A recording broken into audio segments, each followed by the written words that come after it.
Okay, let's go ahead and get us started. Let's go, let's go, let's go, let's go, let's go. Where is the right screen? It's not Clip, it's ZBrush today. Hello, Choombas. Tuesday work is done. Is there fun to be had? There is. There is, because we're gonna do some art time. We're gonna have a nice chill Tuesday evening. It's raining outside, which shouldn't be that surprising, but it has not rained in a while, so it is a welcome change of pace. Hello. Hello. I hope you are all having a very good start to your week. I hope Monday and Tuesday have been good to you. On the subject, because the storm just reminded me, I have heard some thunder. So there is a non-zero chance that the stream might end abruptly. I just want you guys to be aware of that. Hopefully not, but you never know. But yes, I hope things are going well for you. I hope you're getting to relax some this evening, get some good dinner. We started this on Saturday. I'm not super happy with where it's at right now, but I think we can clean it up today. One of the things I sort of had the thought of was like I feel like I was getting a little lost in some of the anatomy weeds, as is kind of my way. Sort of focusing in on a lot of those little anatomical details without really sort of considering the form and composition and proportions of the figure overall. So we're gonna step back a little bit. We're gonna make sure that that's feeling better, and then we'll sort of make sure that the anatomy agrees with what we're trying to do in that regard. Had some rain too. We don't usually get rain in August, but whatever. Yeah, it definitely feels like a summer storm, but you know, I welcome it. And especially considering the insane summers that so many people have been dealing with this year. I'm certainly not going to complain about something a little more wet and mild than usual.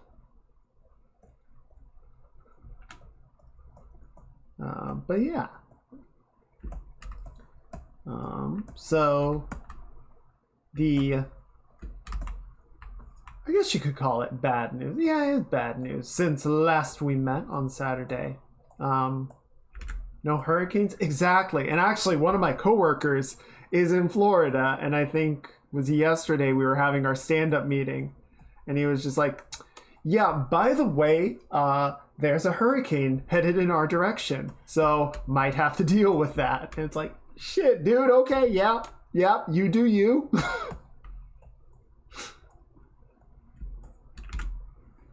That's just the joys of East Coast living, I guess. I mean, California had a hurricane the other weekend, but that kind of just turned into rain by the time it reached them.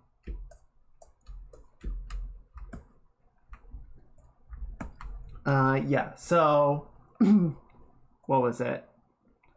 So Sunday, this past Sunday, we were supposed to start our Free Companies D&D campaign. Unfortunately, the DM came down with something and had to cancel at the last minute. And I was very sad. It was, it was very disappointing. I was really looking forward to that. So in my sorrow and my need for RPG goodness, I caved in and I bought Baldur's Gate 3. And I've been playing that a little bit the last couple of days. And it's good. It's good. The stuff that people say about it, yeah, it's good.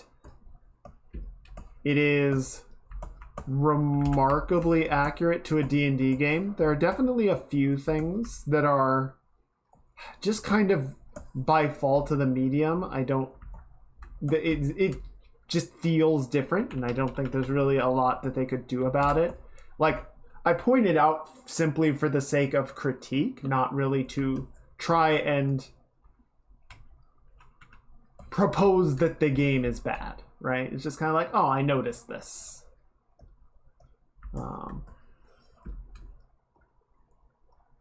So like, as an example, you know, you can choose your character, right? You have the options of sort of playing as one of the characters that the developers have made. You can like start as them and sort of take on their character story as yours and just sort of play through the game as that character, or you can create your own character. But the game doesn't really like ask you about like your character's backstories or motivations or anything.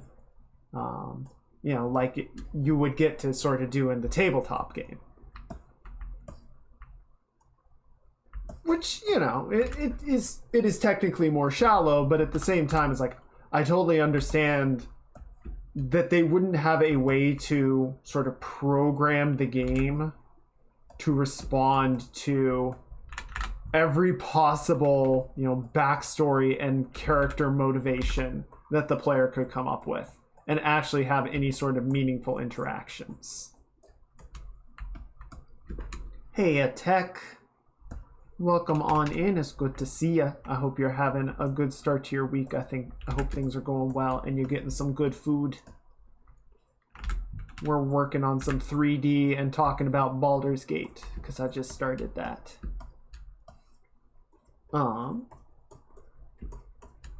So yeah, it's like, again, it's not a criticism against the game. It's not me trying to say like, oh, I don't get to, you know, tell my character's tragic backstory and therefore the game is bad or anything, right? It's just kind of like, oh, I noticed this as being different compared to, especially since I've had the tabletop on my mind this week. Like, it was a noticeable sort of different feel, I guess you might say. I misunderstand the days of the week again. It's okay. I mostly remember what day of the week it is by what meeting I have to do and by what memes of the day I get to do. I thought Jin would be back. Oh, no, she's got a few more days. I think she might be back on Friday. I know she was saying on Discord the other day that Starfield is coming out like right when she gets back. And I'm not sure if she was talking about the early access or the proper release, which is next Tuesday.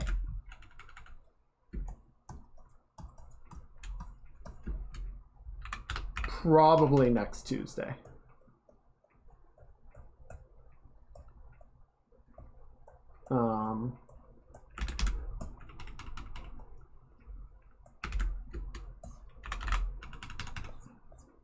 Man, Starfield is going to get all the attention, and why didn't you save my layout?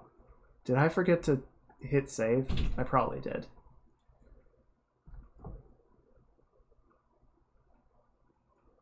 Tuesday and Thursday sounds too similar. Yeah, that's fair.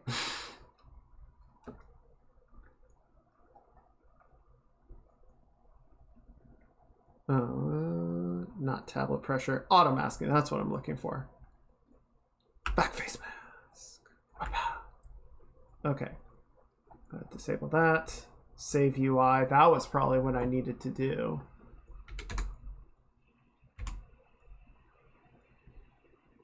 Very psyched for Starfield. Hey, you. We're finally in space.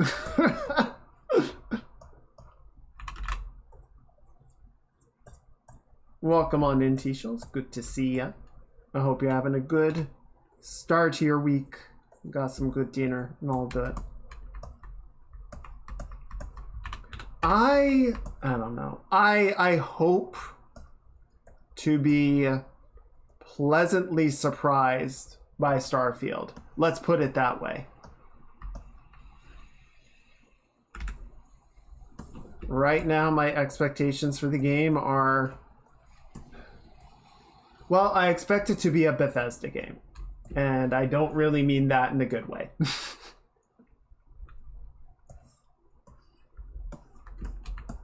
I'm not a big fan of Bethesda's style of game. And I've not seen anything that really makes me think that it's going to be any different. You know, that's not to say that, oh, you know, you can't be excited for it or you can't have fun with it. Like, I definitely have my issues with Bethesda, but, you know, I hope that people do enjoy it. Besides, I'm going to be playing Baldur's Gate for the foreseeable future because that game just goes on forever. There is no shortage of options this season.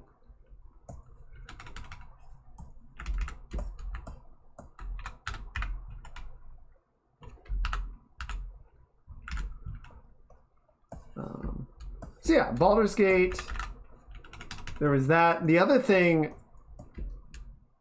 that I'm like, again, I understand why this is a problem, why it is the way that it is, and it's fine, but save scumming in Baldur's Gate is an unintentional problem.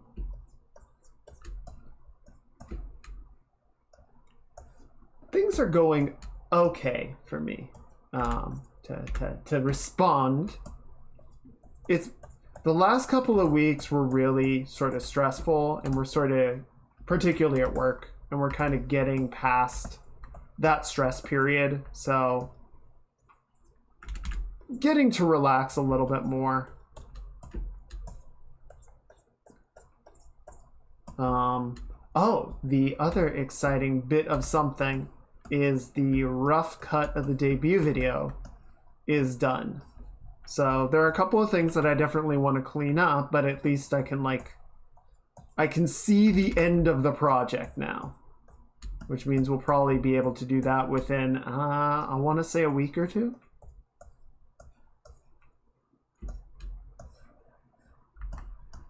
Yeah, so Destiny is working on the final expansion for sort of the long-running storyline. It's Destiny's equivalent to what Final Fantasy just did with Endwalker. Just did. Wasn't? When did Endwalker come out? Shit. So yeah, the expansion is going to be a pretty hefty amount of work. And then they're sort of restructuring the post-launch seasonal content to be fewer seasons per year, but the seasons are bigger.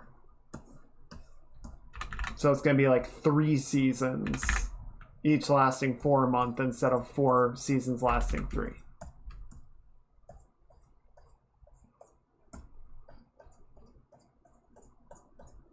So I don't know. In some ways, it'll probably be more work. In some ways, it'll probably be the same.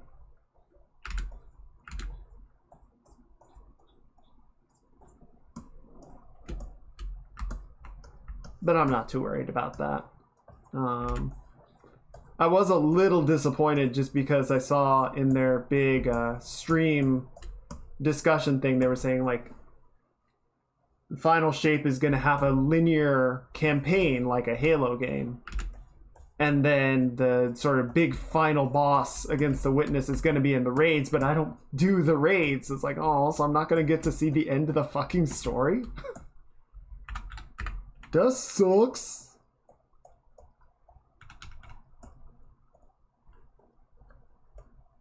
I can probably find a group to run with, but the raids are at least, you know, a little challenging. I can't just get carried through it. So we'll have to see. Hopefully I'll find someone that I can do it with.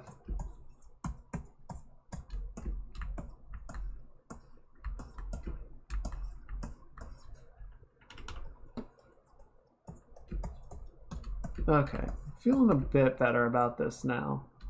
Just kind of cleaning up the overall proportions a little bit, make it feel a little less extreme in some regards.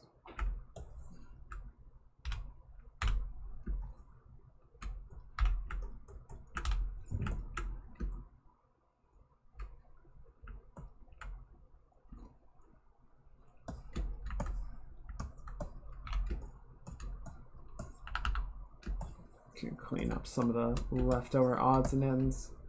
What was I gonna say? So yeah, Baldur's Gate. So what I mean by save scumming. So there's the obvious save scumming, right? Of like, you get into a fight, you don't like how it's going, or you miss a roll on like a persuasion check or something that you don't like the result, so you just reload it.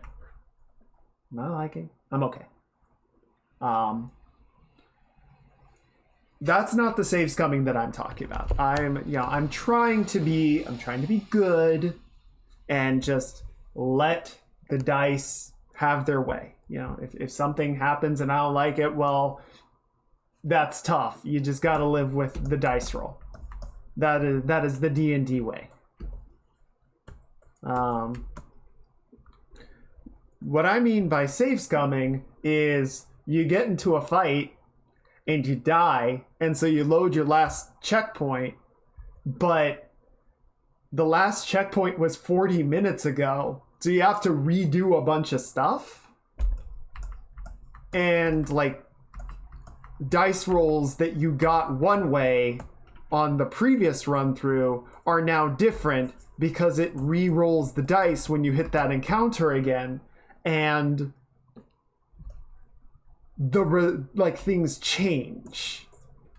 So like, as an example, I had this encounter where I ran into a character, and the first time I ran into him, I got get fricked, right? I failed the perception check and they pulled a knife on me. So I'm looking at this guy like, well, we're not friends. You go sit in the camp and you think about what you did. And so then I did a little more exploring. I got into a fight and I died. And so I reloaded back to before I encountered this character. And this time I succeeded the perception check. And so, they sort of try to pull the knife on me, and I'm like, what you doing? And they're like, nothing. And so, like, now we have a more amicable relationship because, they didn't threaten to kill me. They only thought about it.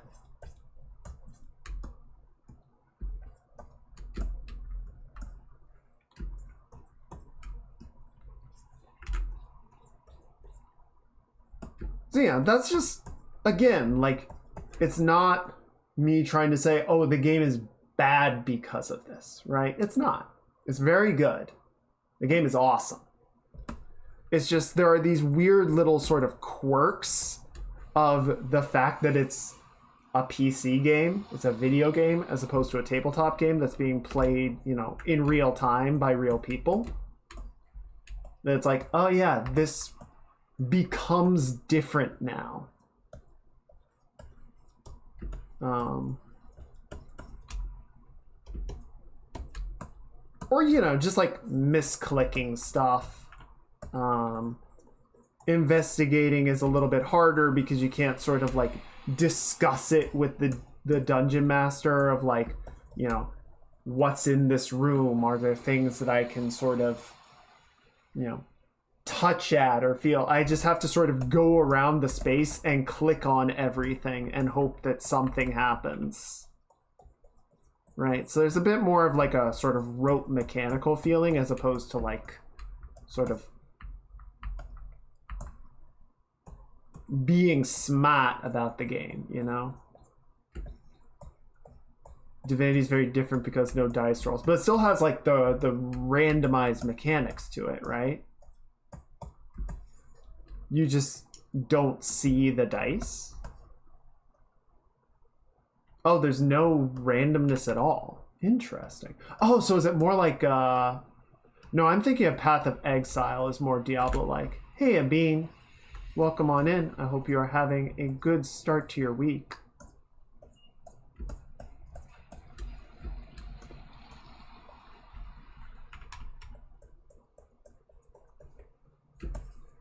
I'm just cleaning up this 3D model a little bit.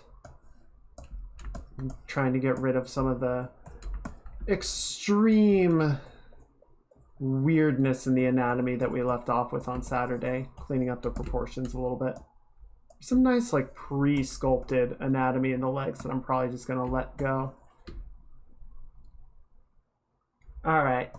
Well, I hope you have a good evening. I'll see you later.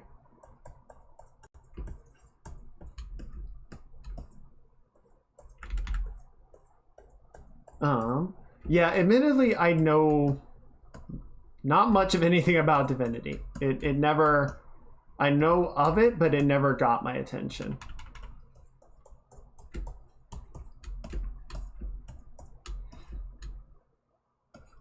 And as much as I am enjoying Baldur's Gate, I don't know that that's gonna like make me go back and check out Divinity, you know?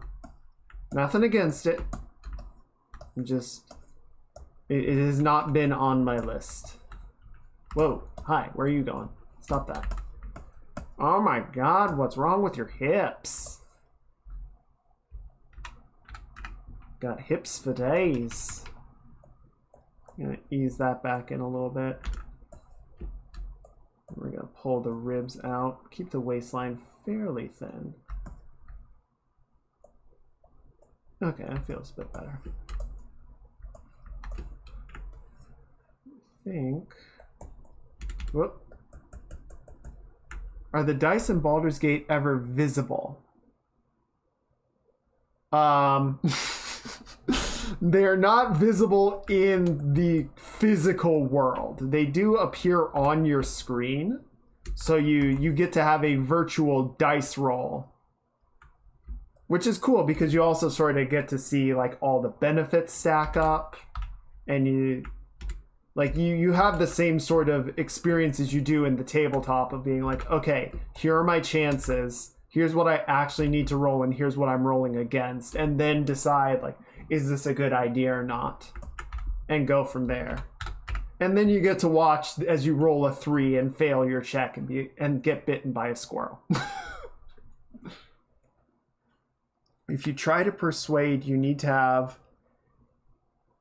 n times x your persuasion. You can persuade with strength or wits with many different ways. Okay. Okay, so it's a very similar system, but yeah, it just sort of takes away some of the randomness of it. Interesting.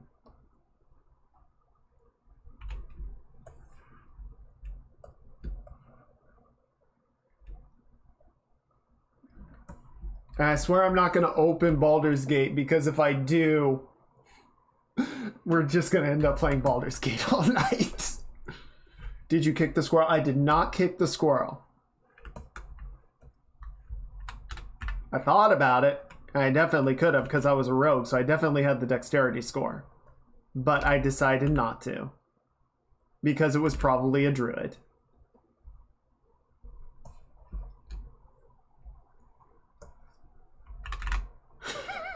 It is kind of great because you're walking around like this druid enclave. Good job! Thank you. You're walking around this druid enclave and you're seeing all these wild animals. I'm like, are you a person? I feel like you're a person. And then you talk to one, it's like, nope, that's just a bird. That is just a bird and it flew away.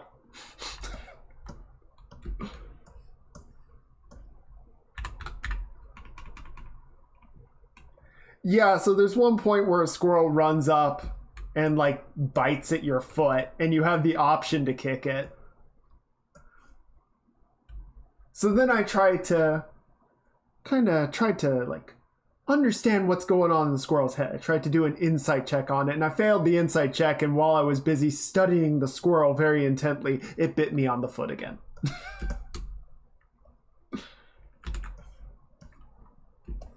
And then I just left. I was like, nope, fuck it. Squirrel's having a rough day. I'm just gonna let it do its thing. This is not working for me.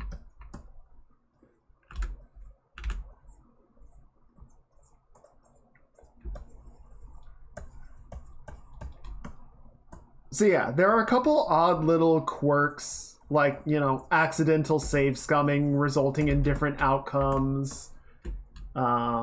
Just weird little like behaviors of it being on PC as opposed to tabletop, you know, kind of makes the game feel a little different. And you know, there are very minor negligible bugs like animation glitches. But that game is dangerously addictive. Like, it's super easy to just be like, oh, I just want to check over here. And then you find like a dungeon and you just burn an hour and a half. You ask a bird if they are a person, and the hedgehog answers, bro, that's just a bird.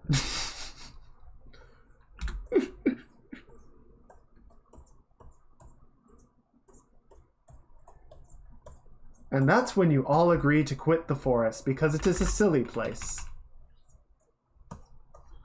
And nothing makes sense here.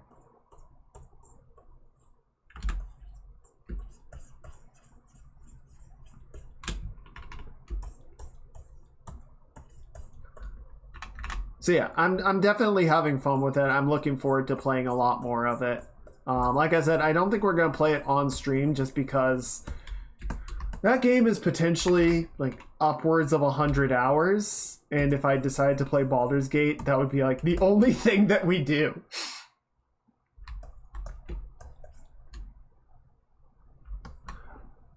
I did not. The reason that I bought Baldur's Gate is because our DM came down with something on Sunday and had to cancel at the last minute, and I was very sad. And I was like, well, this is the next best thing, damn it.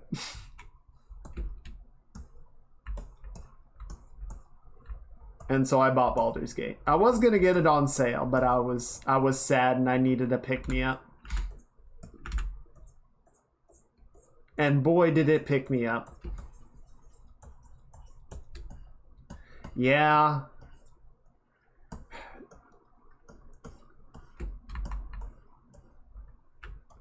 Life just has an amazing capacity for getting in the way of D&D. It has an otherworldly talent for it. Create your character, at least your class in Baldur's Gate. No. Well, so I deliberately chose not to play Warlock because I'm gonna play Warlock in the session, right? Like we're rescheduling. We're gonna go again. I wanted to try another class that I was thinking about and sort of see how that felt. Right, so I went with a rogue. And unfortunately, they only have humanoid races in Baldur's Gate. So I couldn't be a fairy. They don't have, so you can't be like a goblin or a kobold or even a half giant, which was a little odd, but yeah, sneak attack's pretty good, and one of my characters has a guiding bolt, which like guarantees advantage on the next attack. So I've just kind of got like all of my casters have spells to like guarantee sneak attacks, and it's like I'm just gonna blow everything up. Yeah, well, and I was talking with my brother about it, and one of the things that he pointed out is like there are a bunch of other races in the game, like goblins and whatnot, are already there. So if they want to put more into the game, I could definitely see them saying, all right, you know, now that the game is out and we've got all of this money in from the sales of it, we can sort of finish fleshing those other races out, getting all of the animations and equipment and everything to fit to all of them. It can be a Minotaur. Oh my. I mean, that was the one that's kind of surprising to me, is that Half Giant wasn't in there. Because a half giant is basically just an orc, but a little bit taller. I feel like that would have been a fairly easy fit, but I don't know. They probably just drew a line at somewhere. Imagine the Minotaur PP. I believe that counts as a bludgeoning weapon. Zero-handed bludgeon.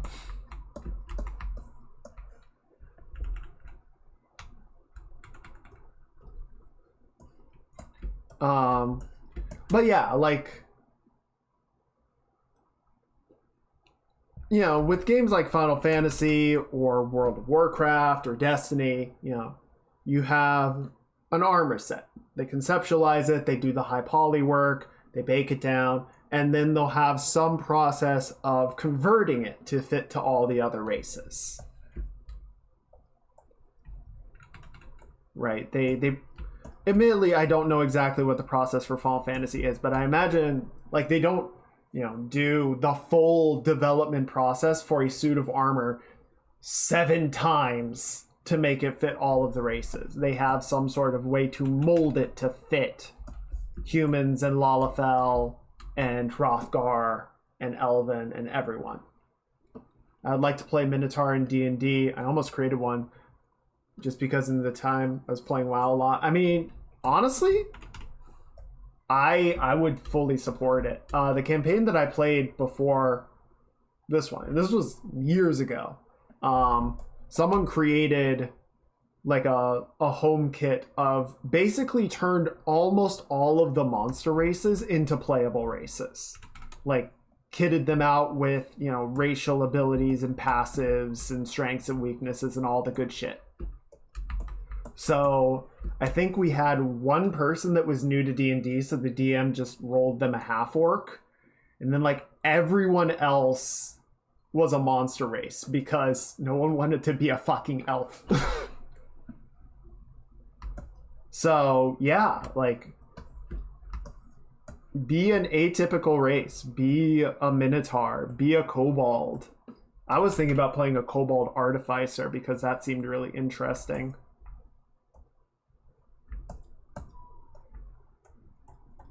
Like, how do you take a dumb race and make them into a smart character?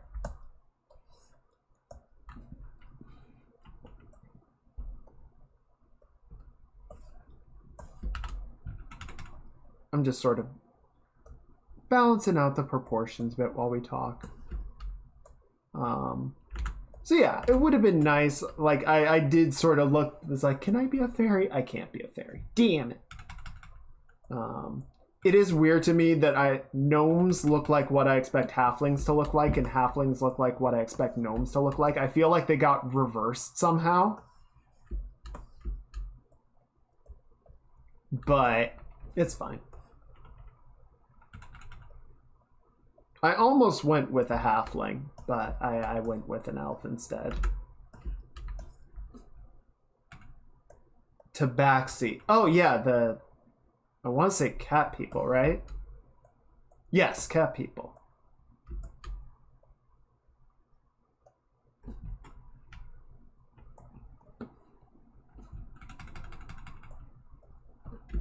Well, and for also, in addition to them releasing DLC races, I'm pretty sure like the modding community is really jumping on getting, I know they're doing like modifications to classes. I don't know if any like racial mods have come out yet. Displacer Beast. I do not know Displacer Beast. What is that?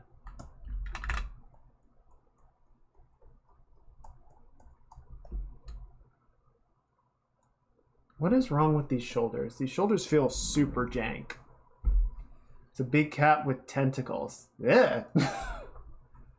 That's nasty. Like, are the tentacles coming out of the back? How's that even work? Okay, I think I know what's wrong here. I do this a lot. Well, and admittedly, what do the shoulders look like when you roll the arm forward? That's out. Right, so that's level.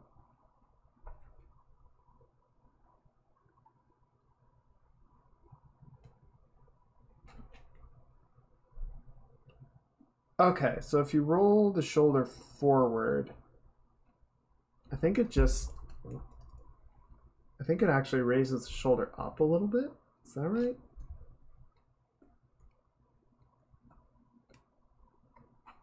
Trying to find a good example here.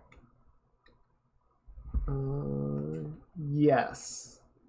Okay, yeah. So the shoulder is going to be up a little bit. Okay, I think I know what's wrong. Oh, well, that's wild. It's got 6 legs and 2 tentacles and a tail.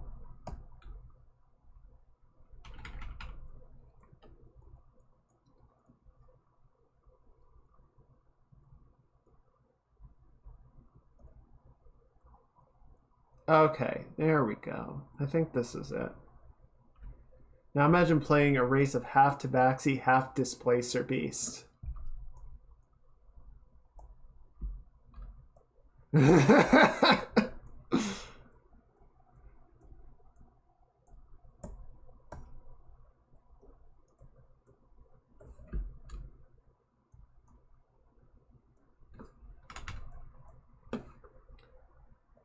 Save the spray t-shirt. I'm sure you'll get your chance later. I wonder... I mean, you can certainly discuss it with the DM. Maybe it could be some kind of weird alchemist experiment. I don't think it works through, shall we say, natural means, but I'm sure a good DM will let you figure something out. DMs are there to facilitate the adventure, so they might have some rules. I know some will say, like, we're just not going to do this because this is bullshit. But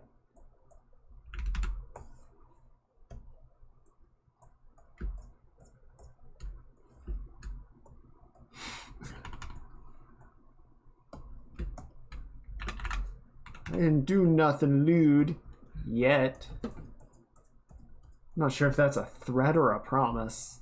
Could be both. It's probably both. Both is good.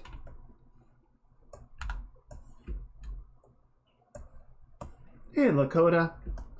Welcome on in. I hope you're having a good start to your week. We're just doing a little bit of cleaning up this here 3D model, reproportioning it. I think we're getting to something more agreeable now.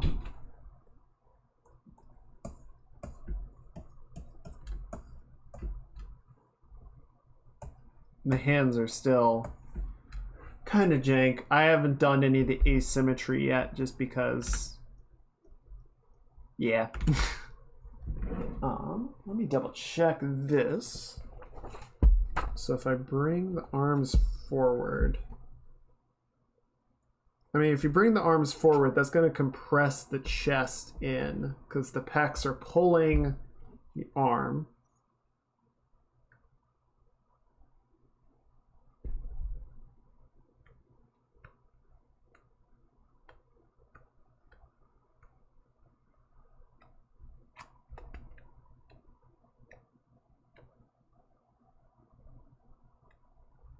Yeah, okay. I think I know what I'm doing. I want to say I know. I probably don't, but we can pretend. Is this going to be an avatar? No. No, I'm just doing this because I haven't done any 3D art in a very long time, and I would like to do some 3D modeling. Thank you.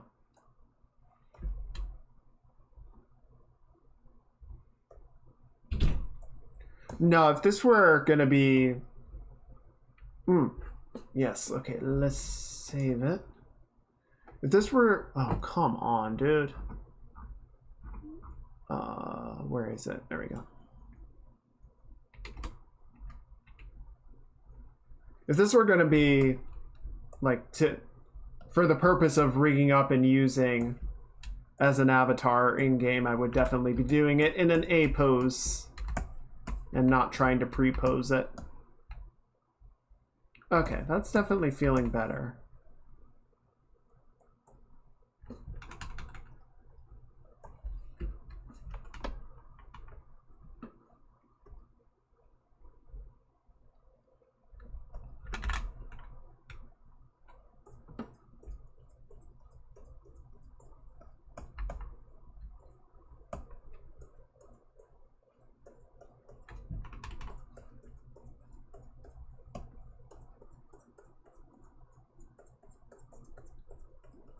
just gonna build out the neck a little bit.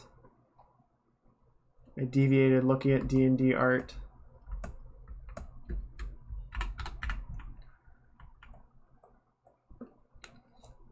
Yeah, so last I heard you were working on an armpit.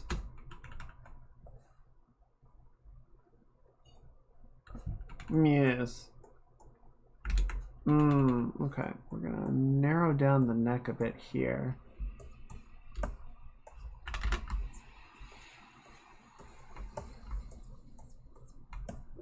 I think the neck is too tall again.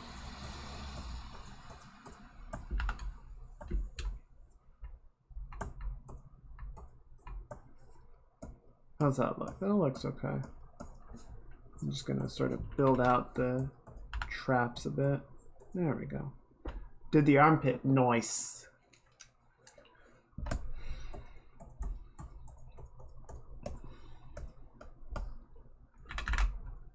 Could you frickin' not? There we go. Okay, so we got that. We got the ears. Don't care that much about the ears. Mostly just a placeholder. Or like a position marker.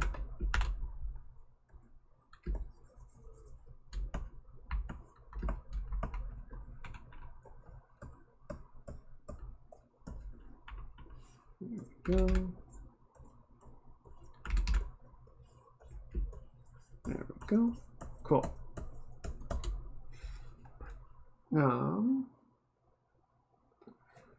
So yeah, we might see more Baldur's Gate races through modding. We might see it in DLC. But yeah, I can also understand them saying, like, we already have such an insane workload just to get this game launched in the state that it's in, that trying to add more races with more, like, complexity in stuff that we need to make for it and animations that we need to fit to it is just going to be a big fat no.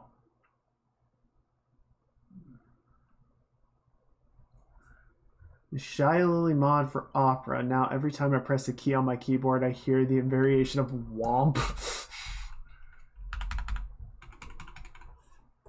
Every time? Jesus. That's a lot of womp womp.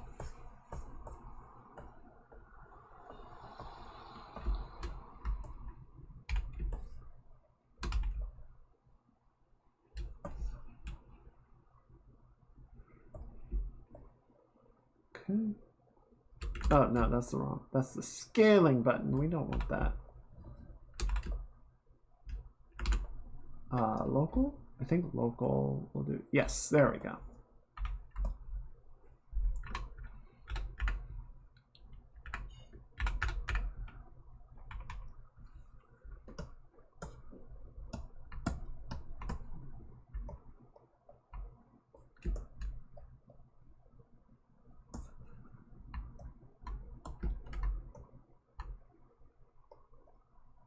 There we go.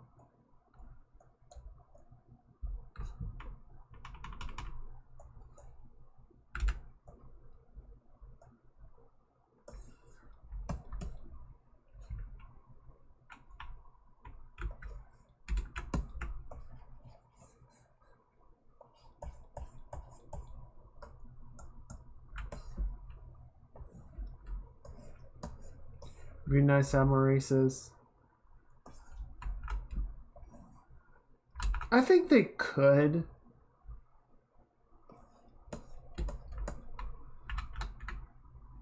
I think it would be a lot. It would be, you know, a good amount of work to add more races. And like I said, I think they just kind of said it's not worth doing it for launch at this point. Like, we really just need to get the game done and released. I could see them at least considering it in the future. I think they're open to the possibility of releasing additional content like that. I don't think they're planning to do any, like, story DLC, right? Like additional campaigns or dungeons or anything. I think that's a little beyond what they would consider in terms of scope. But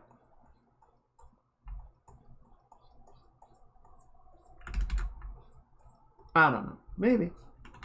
Maybe ask what is a womp womp? It's a sad trombone. It's a womp womp. I think. Pretty sure. I recall Lily doing that in response to stuff a lot.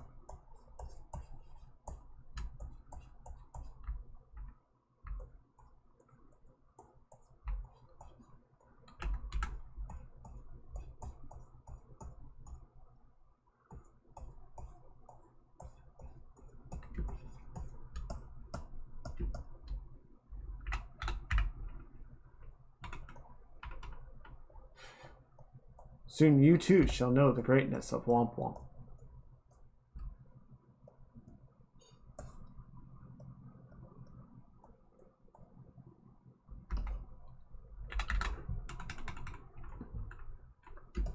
Okay, there we go.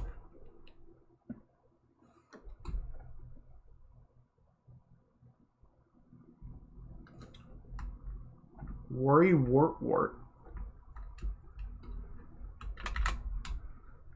Was that like an elite from Halo with anxiety issues?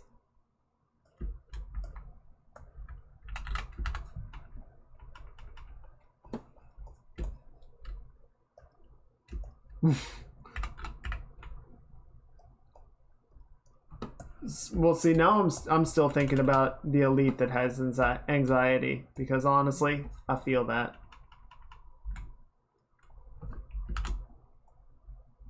I hate this part of the neck. I can never get it to sit quite the way that I would like it to. Like, I understand a lot of the musculature that's going on. It never feels right.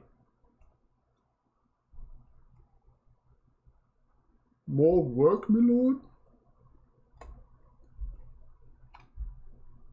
Off I go then. Okay. Okay, so we've got the column of muscle that's sort of coming down the front like that.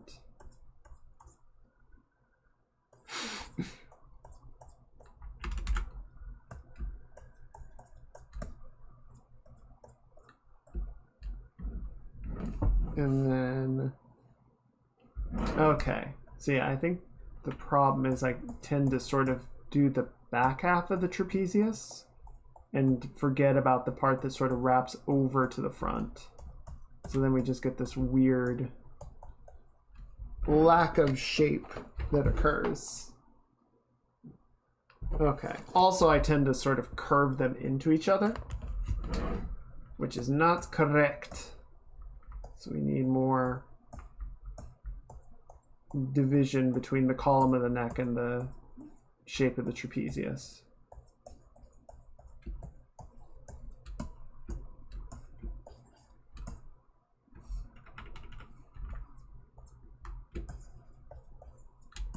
There we go.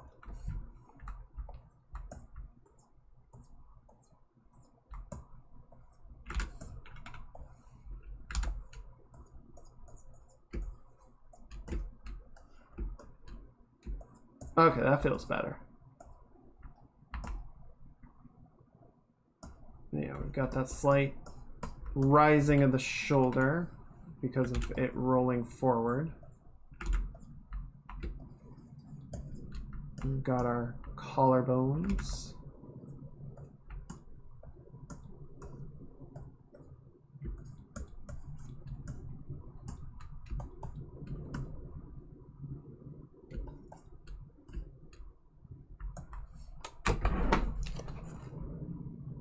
Okay.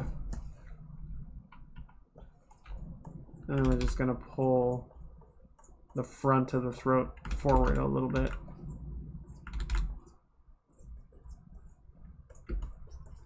There we go.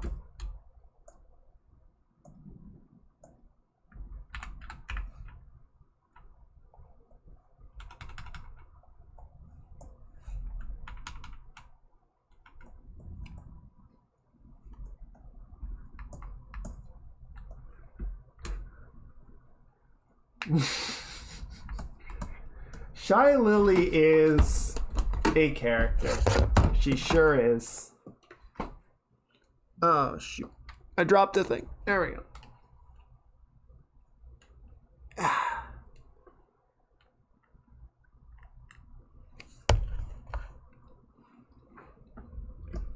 She's pretty great. I wish there was a way to watch all of the interesting VTubers. All the interesting streamers in general. There's just not enough time in the day to watch everybody.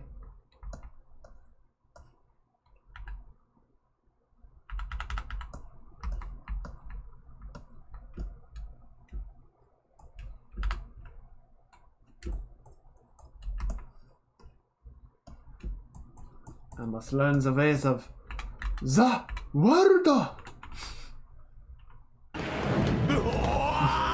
Oh shit.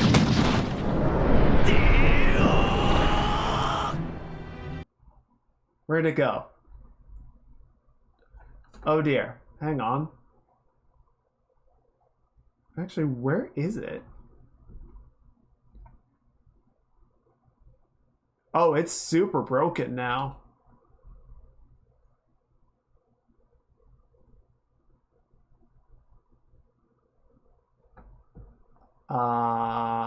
Where? What even is that gonna be? I'm very confused now.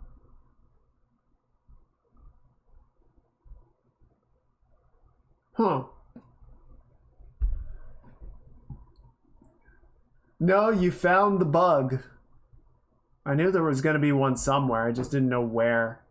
Is it in here? I'm just gonna play it again real quick because I want to see if I can turn the part off in OBS and find where it was.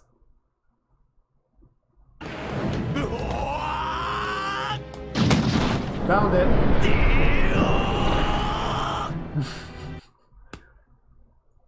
They're getting away with the bugs. Stop them.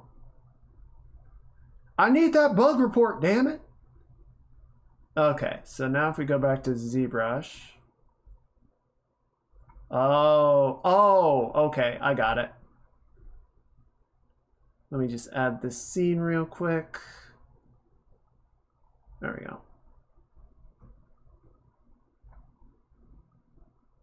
Okay, so now if we put this right here, and we're gonna try one more time. That should work. There we go.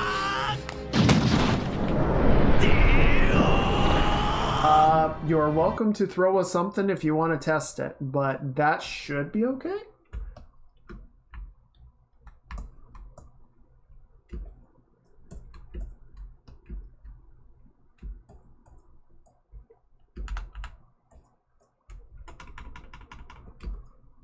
I'm not aware of any issues on that front.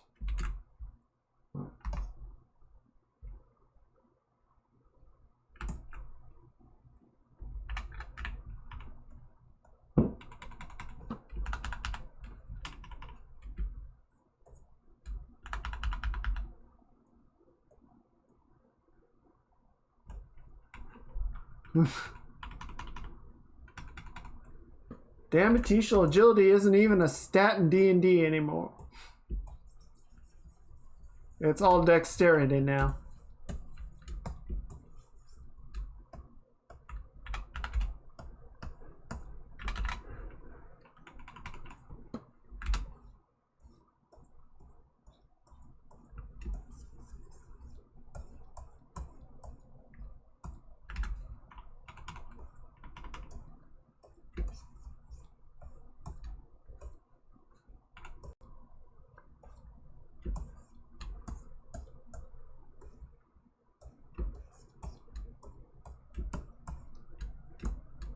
Which on one hand is kind of weird, on the other hand I honestly kind of like.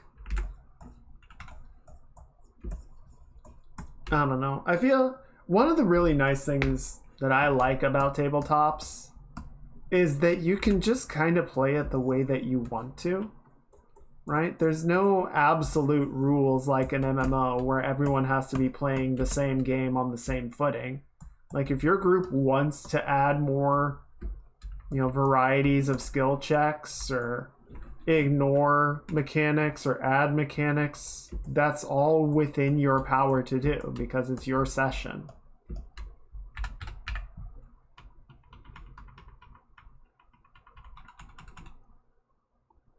God, what edition were we on when Oblivion came out? Was that 4th? When did Oblivion come out?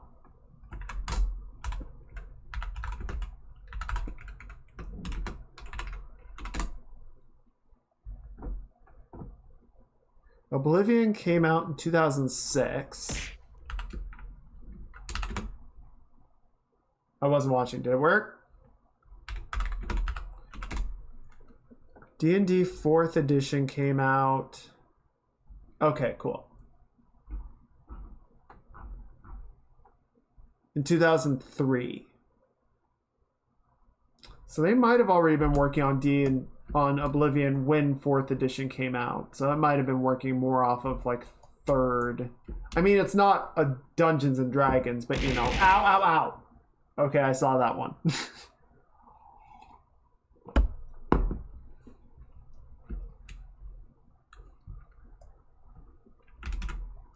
You know, RPGs all kind of pull from D&D ideas, even if they are not D&D games. It did not throw both. It might have bugged out from the double command.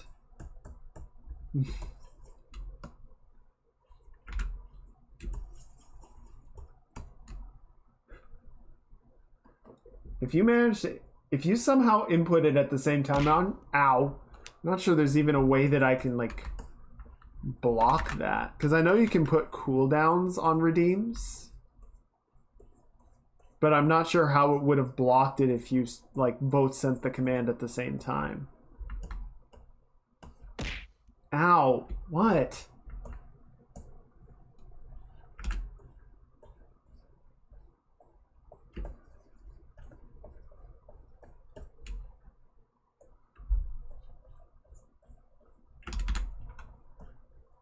Have to make up for Miss Bears. Ow! No, guys, the bears are currently resting. Let the bears lie.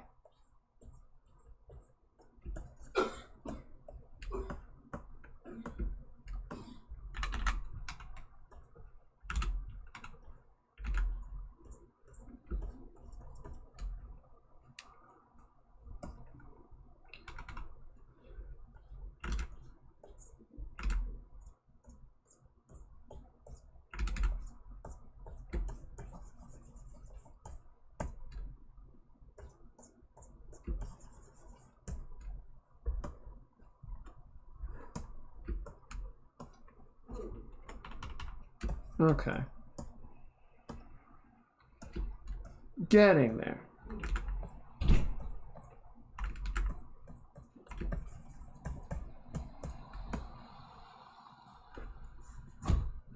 The bears know only violence and war. Is it possible to get something in D&D campaign where a player has Oblivion or Morrowind levels of jumping? Ow! Damn it. It's not a bear, that's a bicycle.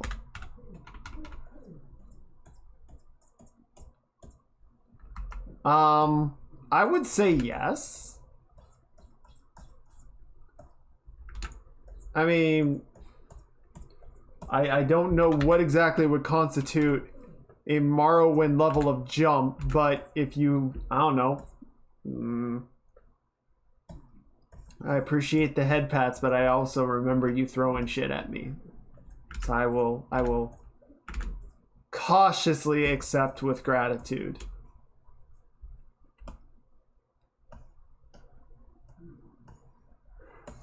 But yeah, I would say you could probably, like, you know, combine like Featherfall, a really good athletics check, maybe a couple other spells. You could get one of those Morrowind like continent spanning super jumps. It would take a bit of effort.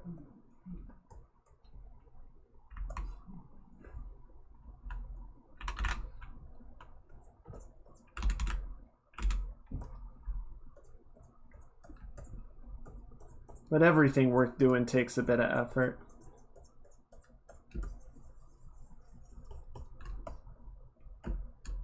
Well, that didn't work, did it?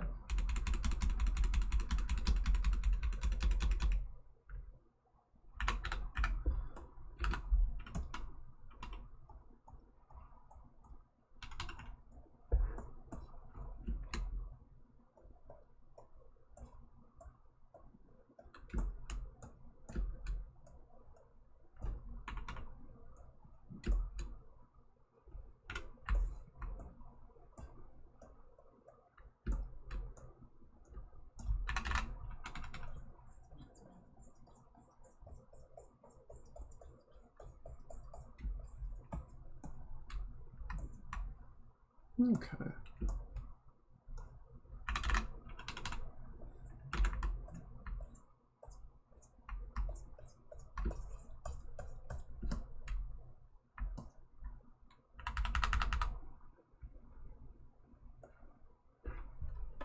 I'm going to duplicate the eyes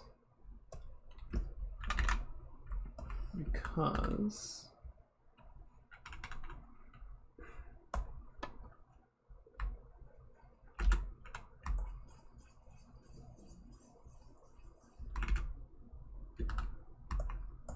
wait, are these? Oh, weird. Why are they doing that?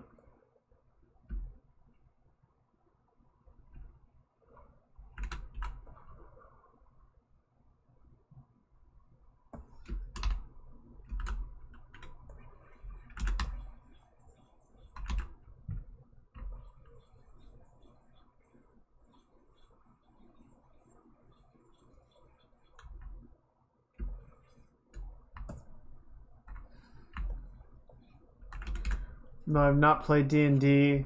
I'm imagining a scenario akin to you're all trapped in the endless desert with no mounts.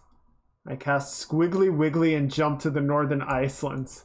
No, you can't. Has all sass and jump, amazing dice roll, and jumps into another dimension instead. You accidentally planeswalk into like the Fey realm.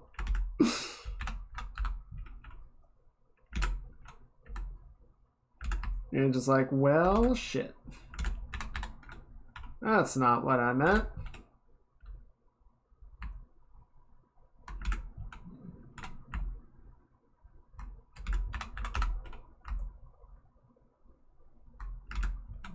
Guess we're doing this now.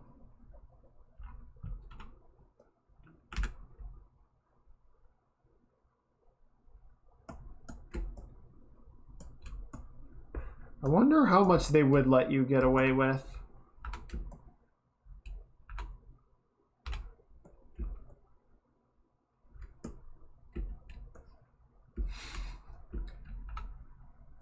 I mean, I'm pretty sure you would need to make an athletics check to see how far you land, and then you would need to make an athletics saving throw to see if you break all your bones on landing.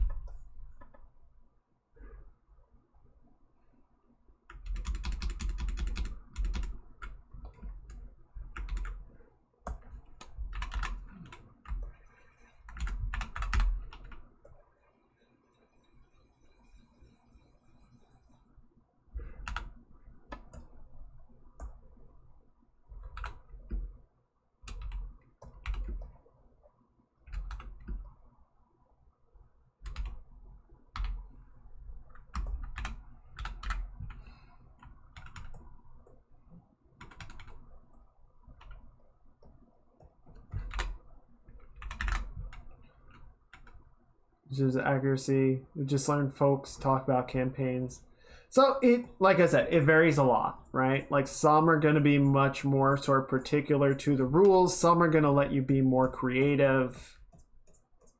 I think there are going to, most are going to have, you know, limitations on how much you can just sort of break the laws of physicality.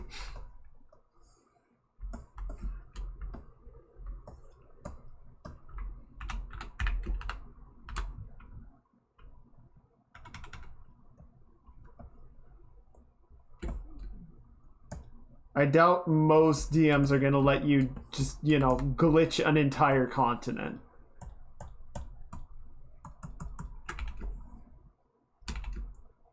But you know, if you manage to persuade them, let me know. I think the forehead is too rounded.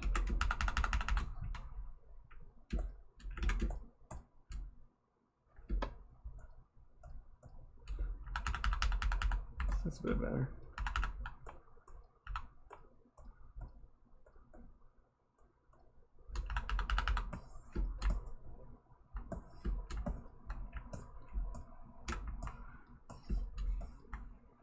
I mean, a lot of people have watched like Critical Role or watched Adventure Bros.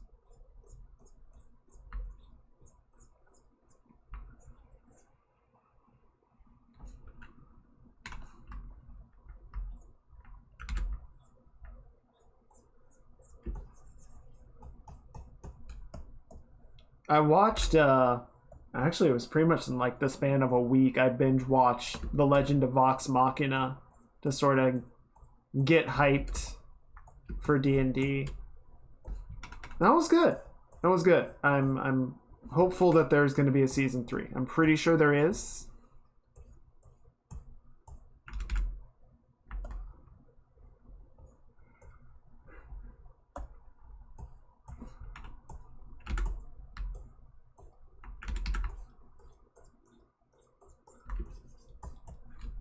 Never watched D&D either, but I've heard plenty of people describe them. Yeah, I don't know. D&D,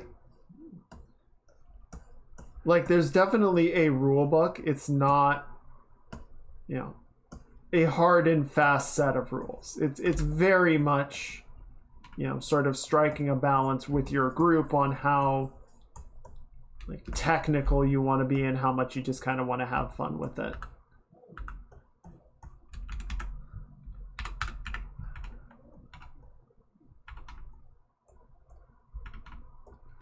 I would say the main thing that I think a lot of people sort of do incorrectly, and what would probably be more of the reason why a DM might not let you, you know, just ignore everything that they do, is because I think the main mistake that people do is try and be the main character, right?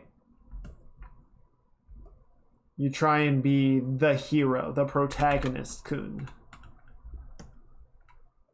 And it's like, no, this is a cooperative game and you need to play this with your party. You don't get to come in and just magically solve all the problems and be so cool and get all the romance partners and everyone loves you automatically. Starting to think of Elder Scrolls deities as being competing dungeon masters.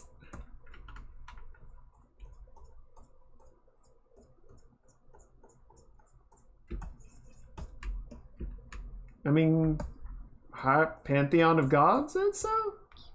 Not inaccurate.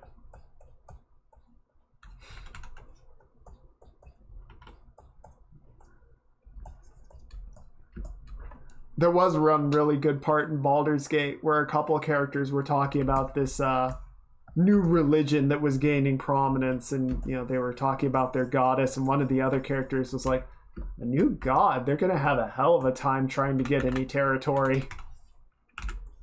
It's just like a given that the gods exist and fight each other for dominance.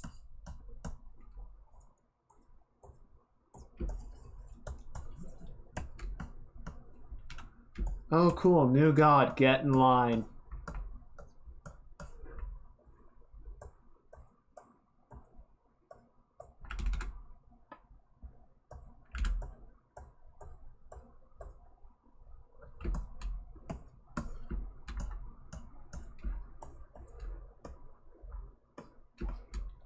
I'm not super happy with the face. I feel like the proportions are okay. It just doesn't really have much in the way of character right now.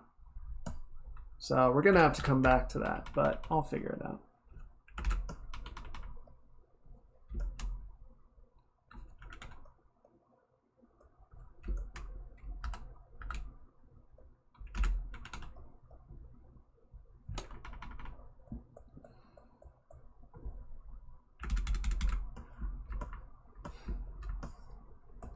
You are now my acolyte. Your souls shall belong to me.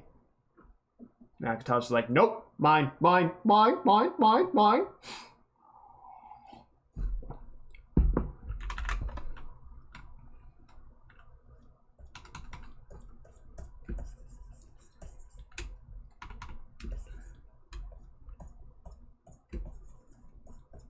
Hey, Jack.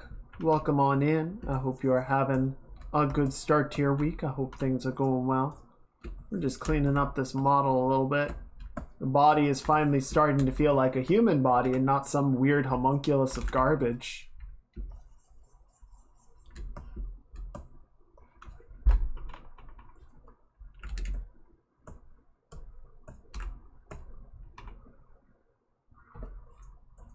Yeah, Critical Role is good. Critical Role is fun because it's like it's a bunch of professional voice actors that all got together and decided to play D&D. So the characters are generally like pretty well executed. Another good podcast is The Adventure Zone, which is just like the McElroy brothers. I think their dad as well. And they're just like maybe a friend of theirs, and they're just playing some D&D and being silly little guys and having a good time. Adventure Zone, I think, is older than Critical Role. And like Adventure Zone is over, whereas Critical Role has just gone like into other campaigns and is still ongoing.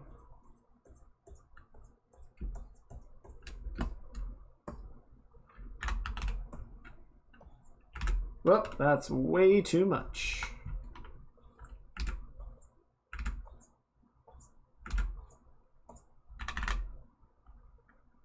Relaxing start? That's excellent. No one wants a hectic start to the week. No one wants to start the week off with explosions and insanity.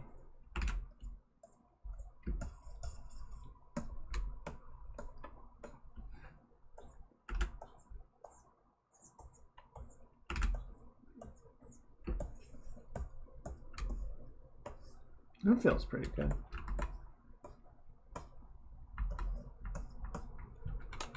Okay, and then I just want to sort of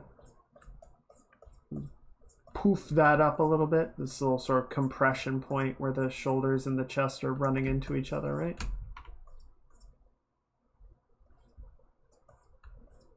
It feels pretty good. I like that.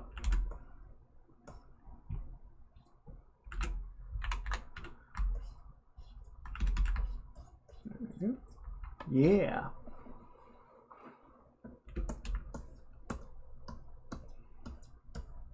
Good, good, good.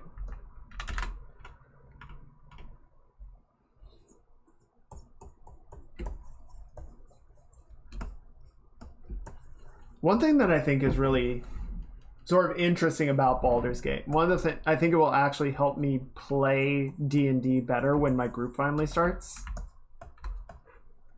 I think it's really easy to just sort of be a very mechanical player, right? To be like, well, I'm this class and I have these skills and spells on my character sheet, so I can do these things. And I look around for ways that I can use the list of skills on my sheet to do to solve whatever problems are in the immediate area. As opposed to really sort of thinking like environment first and scenario first, and looking at the things on your character sheet as just tools. Aww. Favorite. You stop. You stop. You're being such a sweetie.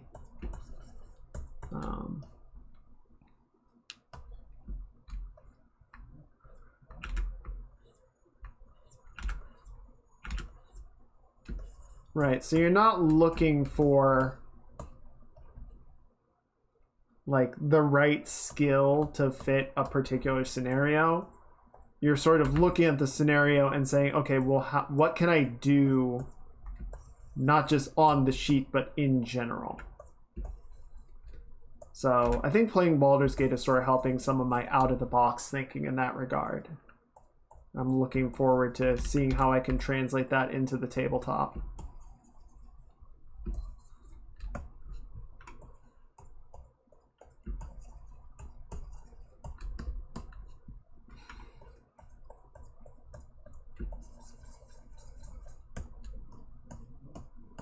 There we go.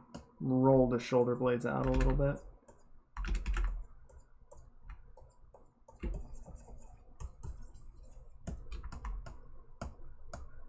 Okay. So I think what we're going to do, because I'm not quite happy with the forearms yet, but we'll see. We'll see how that goes. Actually, what we're going to do first, I want to define the deltoids just a little bit more.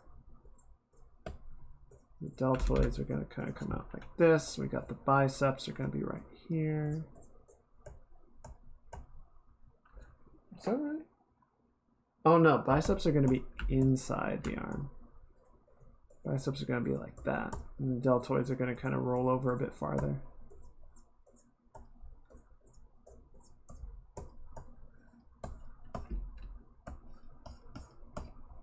The triceps are... Hang on. I swear I know these things. Right, okay, triceps are rooted under the deltoid.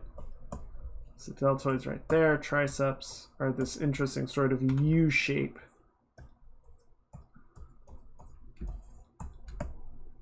And then there's like tendons and bones. There we go. Okay.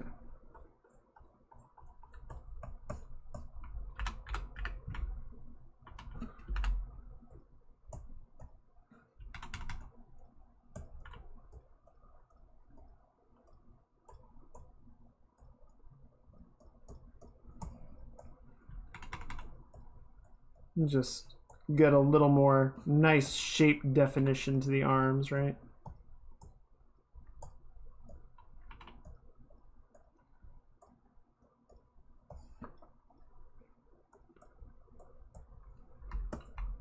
Okay, that should work.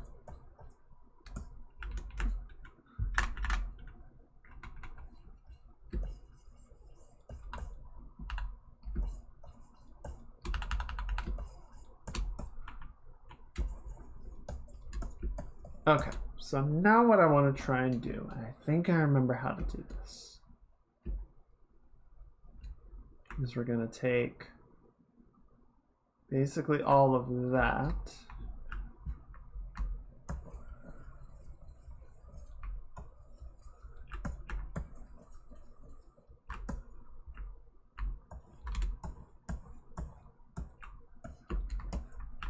Whoop, what are you doing?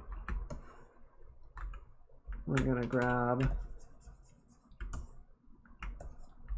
up to the wrists, yay abouts.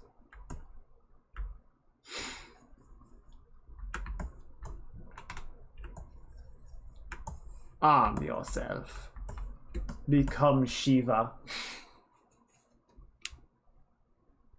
Okay, and then is it? I think it's extract.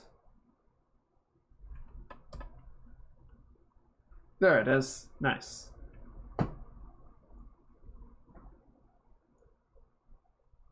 That's a, where did it make it? Okay. So we're gonna make it 0.001. How thick is that? Well, you can do a little bit more than that. Let's try 4. That's not bad.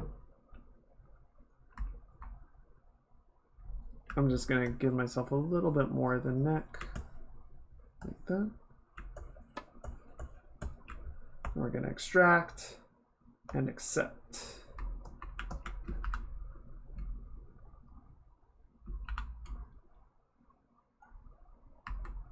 Okay, so I like that, and now we have our mesh for the shirt, right? So that's cool. The only problem is it's a little high poly.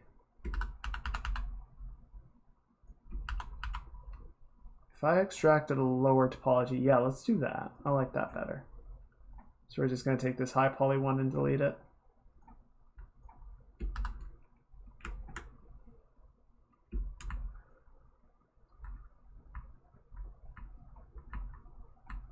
Oh, what is that? I hate that. I hate it so much. Let's just make sure we're not going to mess something up here.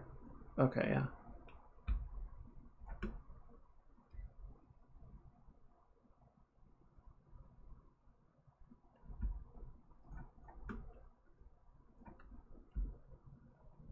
Cool. That looks pretty good. That should serve nicely. We're just going to get rid of all of these interior shapes because I don't actually want them.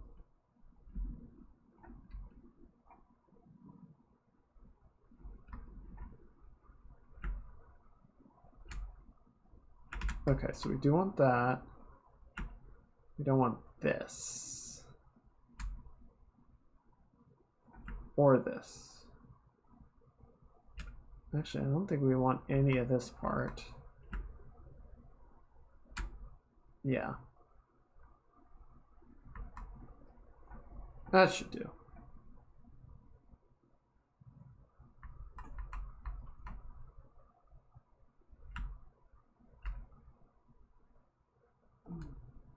Okay, so we're just going to delete the hidden.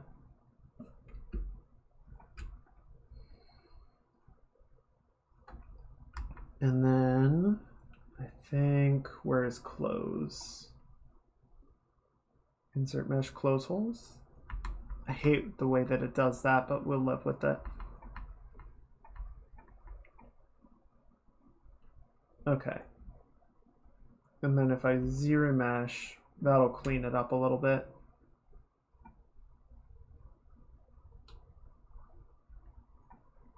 Nice. Okay. Good, except for this.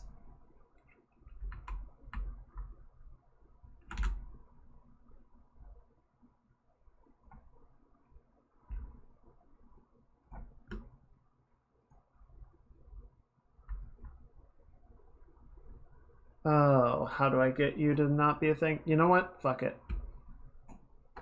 Delete poly loop. And then we're going to close holes and zero mesh. What? What the fuck is that?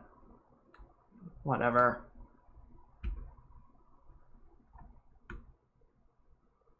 Just going to insert an edge loop and crease it. There we go. So that'll help preserve our sharp edge when the time comes. Nice. All right. And now we have a shirt. I think we'll do the same thing for the pants.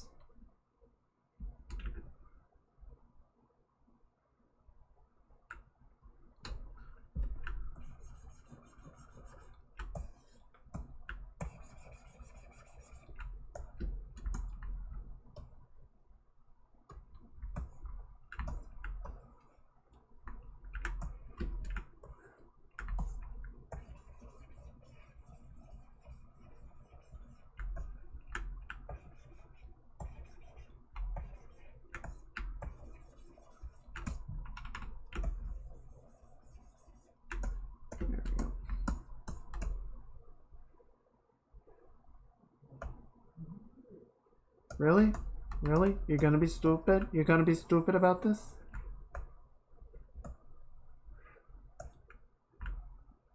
Ah, where's my focal shift? There we go. Should make it a little bit easier to get a nice even line. Oh, come on. There we go. I like it. Yes, good, good, good.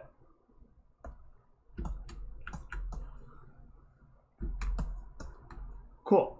I think for the gloves and the boots, we'll probably need to model those out more individually. Well, we might be able to do the gloves using the hands. Just because I don't want to model the fingers again.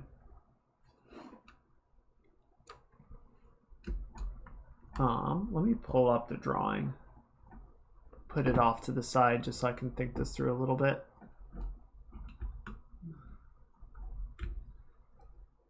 Imagine thinking things through.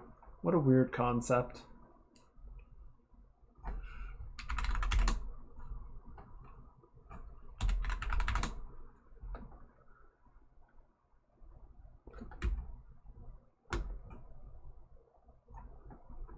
Okay.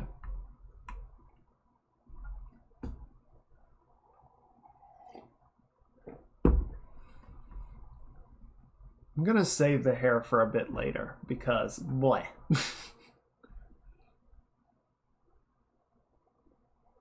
Okay, how do I want to do the armor?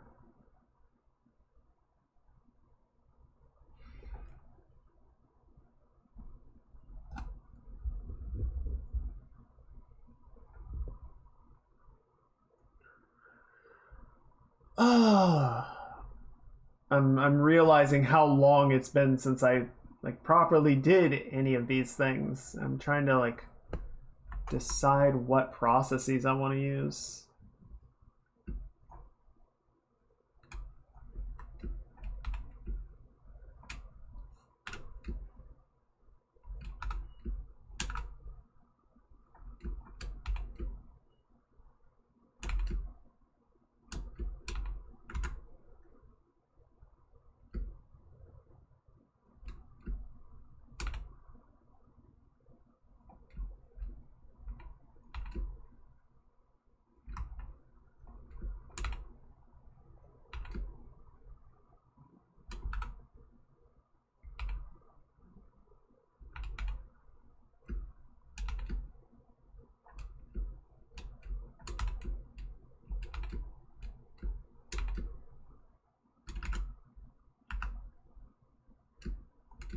There we go. Okay, I'm just roughing out the positioning of the belt.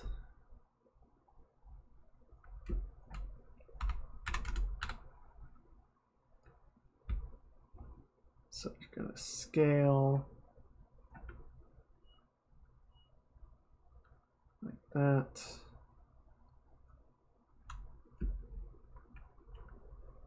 And then let's crease the edge loop just to be sure, so we get a nice clean subdivision. Right, keep that border nice and sharp. Everyone loves a nice crisp border.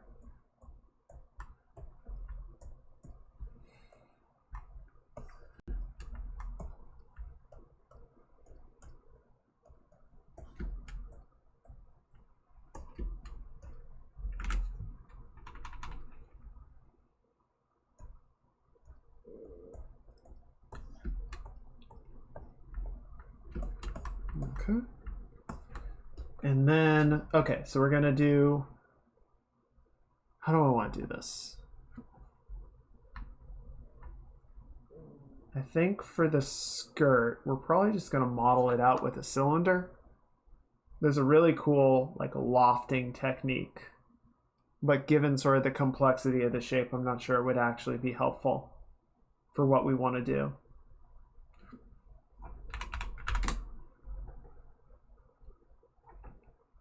So I think we're just going to model it out for this time.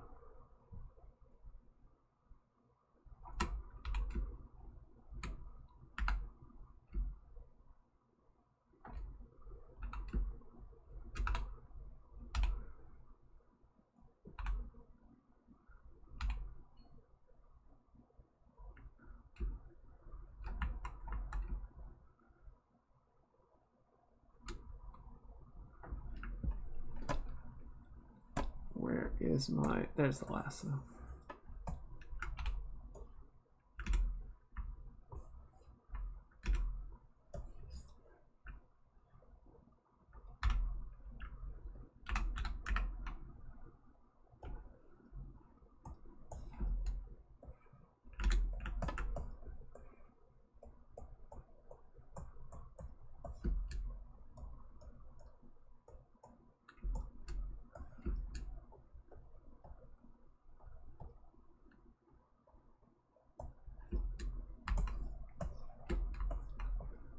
too thick to fit inside the skirt. You hate to see it.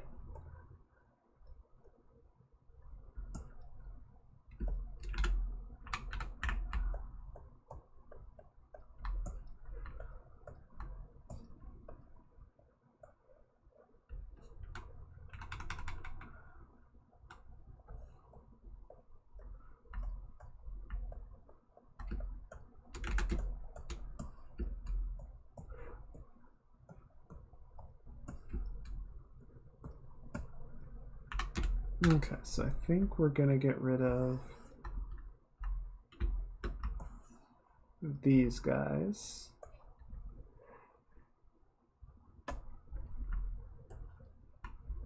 Coming in here just to tell someone is sus is a little sus if you ask me, Sonic, but I hope you're still having a good start to your week.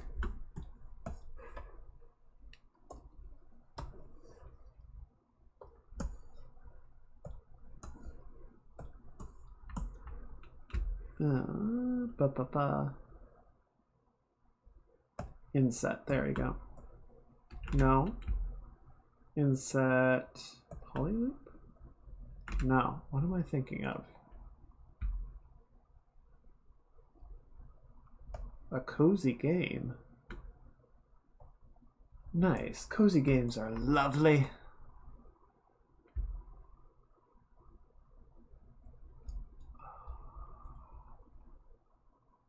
Polyloop.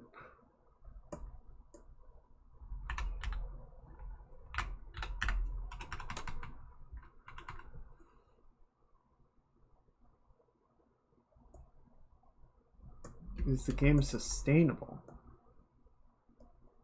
Sustainable?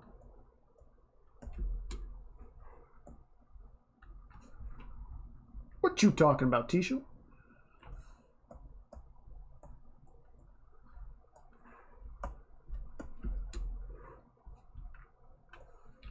Okay, if I subdivide it, oh geez.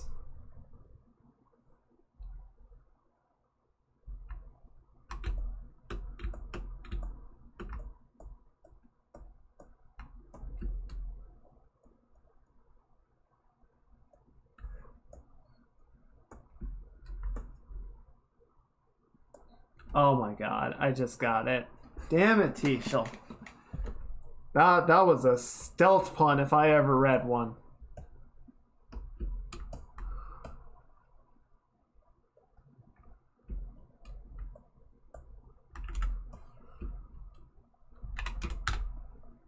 Womp womp.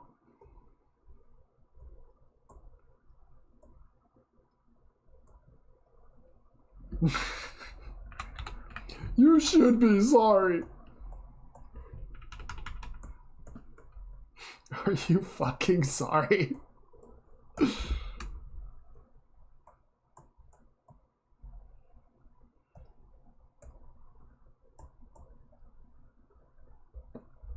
Okay. I think that kind of works. Now if I crease it, are you gonna go around the outside? No. What are my options?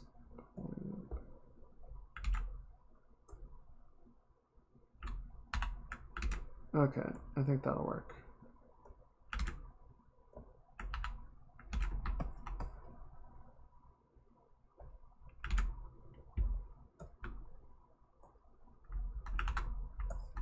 Oh, come on, Mike. Was recommended by Discord fans like an Animal Crossing Stardew Valley MMO. Interesting. That does sound very relaxing. And its name is Cult of the Lamb.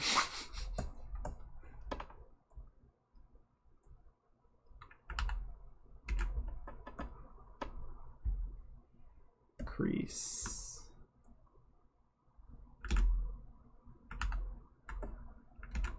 Okay. And then we're just gonna insert some edge loops right here to help box the shape. There we go. Nice.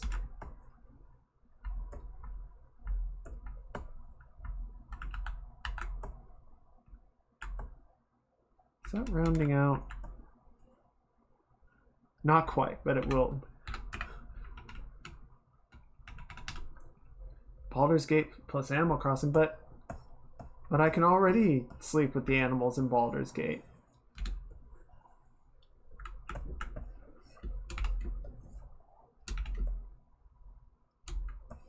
For legal reasons, this is a joke. You cannot sleep with animals in Baldur's Gate.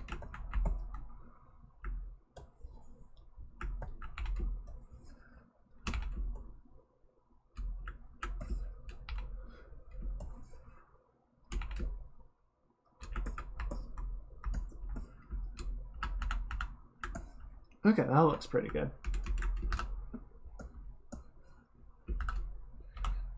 What's the tool that I'm thinking of? It's not inset. Bevel. Bevel.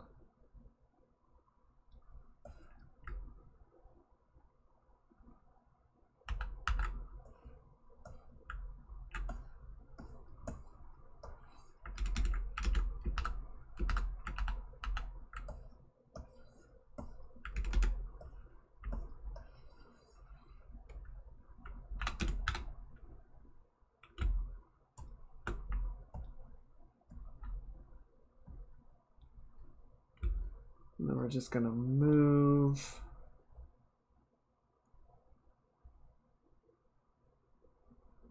Or split select. Transpose, there we go. Just kind of round it out a bit. There we go.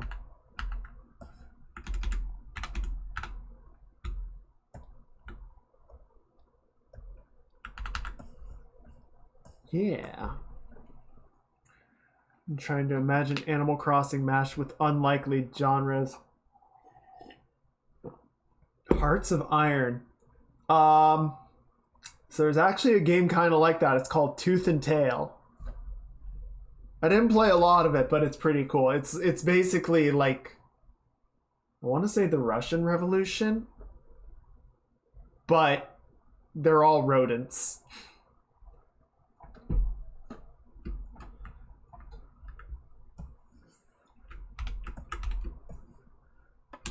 It was a pretty neat game. Sort of, I guess sort of Fire Emblem-esque, like sort of small group strategy. I think it was. It's been a while since I played it.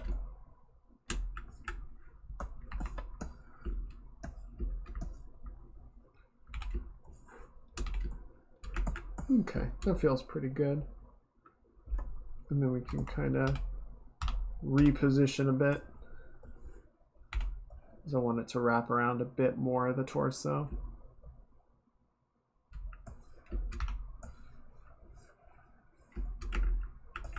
Cool.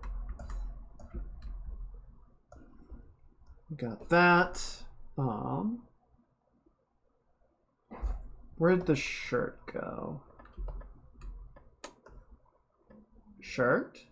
There's the shirt. Will you stop doing that? Damn.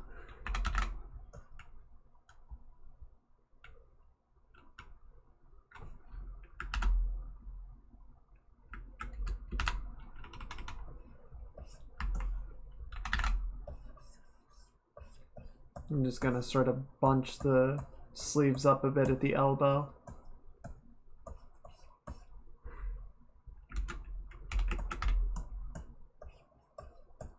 And what we can do, in fact,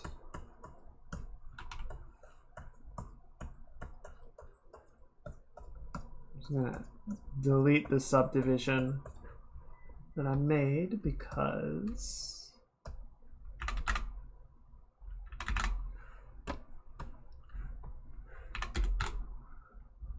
I want to come in. Stop it.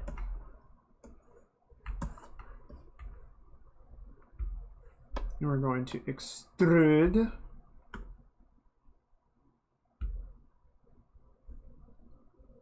Polyloop. There you are.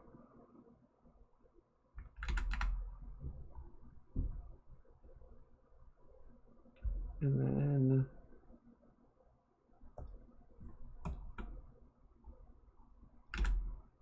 we're gonna slide this edge loop in a little bit and this one in a little bit.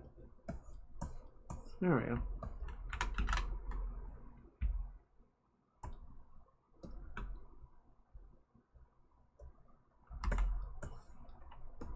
There we go. So now we've got our nice little cinching belts around the elbow.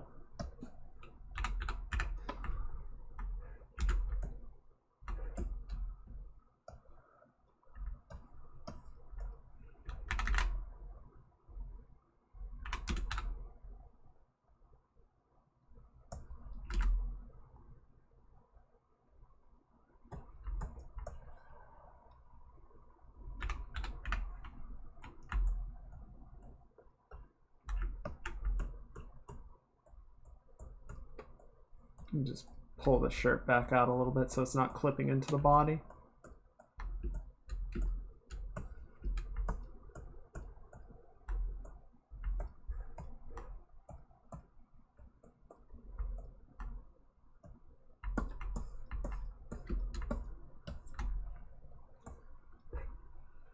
What would be a weird Animal Crossing hybrid?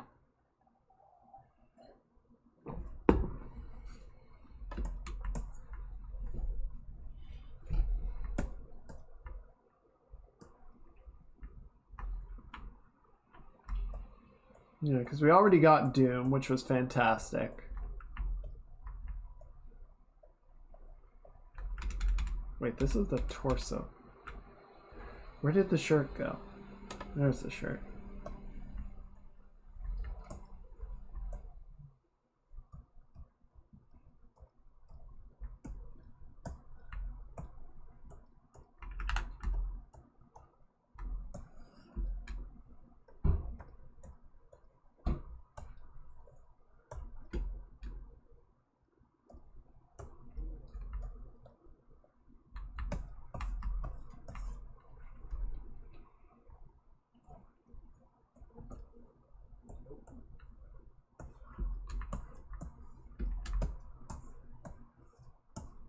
Okay.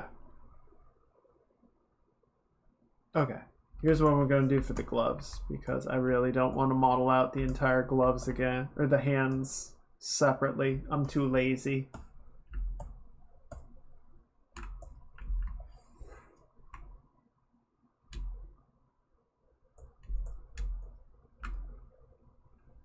We're just going to do this approach.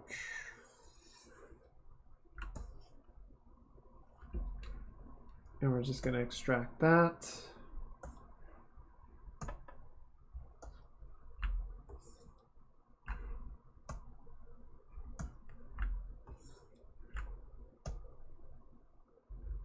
Accept.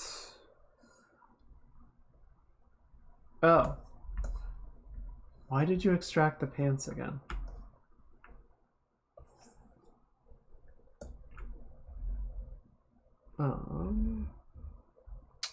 Where's the thing that I want? Oh, I know where.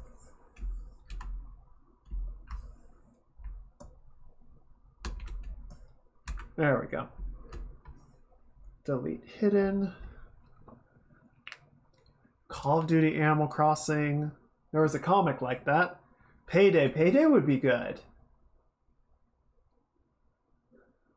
I mean, Skyrim Animal Crossing is just like everyone's a Khajiit or an Argonian. There's just no people.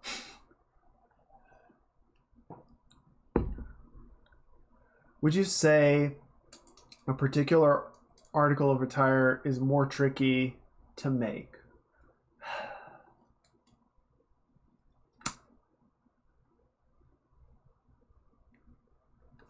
I would say what tends to make something more complex is, like, it's more a matter of the detail of what you're trying to make than a specific, like, article of clothing, right? Like, if I just made these like armor mitts, which was actually pretty common. So maybe the index finger is separate and then the other three are just covered by a single mitt. Like, that's not going to be as hard to make, right? Whereas if you make like a super complicated helmet with all these little bits and bobs and tech greebles and whatnot, that's going to be way more complex of a project than, you know, regular knit gloves or whatever.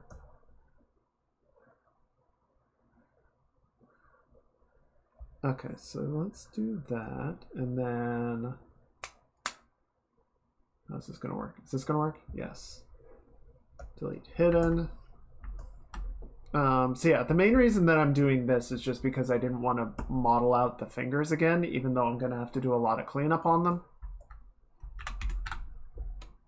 It's easier just to approach it this way, at least in my mind. I might be wrong. This might go terribly, but we'll find out. It won't be boring.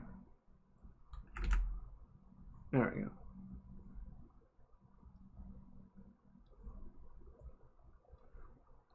Two. And then we close it off like that. 2, 2, and close. And then, oh, actually, we're going to delete these ones on the ends because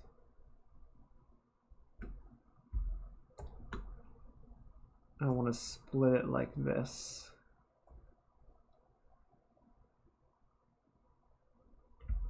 And then we're going to stitch these together like that.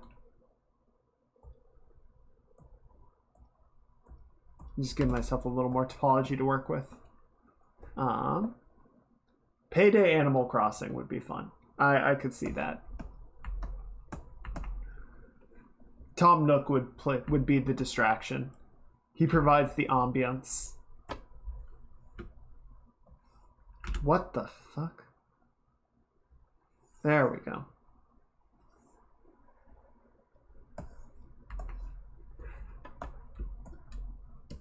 And then we're just going to extrude these. Or not Tom Nook. Who am I thinking of? Tom Nook would be the brains of the outfit, quote unquote. He'd actually suck at it, but you know, he's got spirit. He's got his heart in the right place. Is it KK Slider? Who's the guitar playing dog? I haven't played an Animal Crossing since the first one. I don't remember.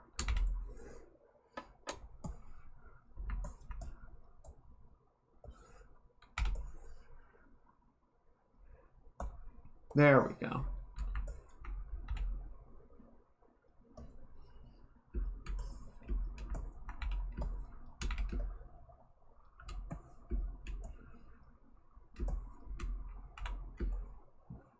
Whee! Perfect.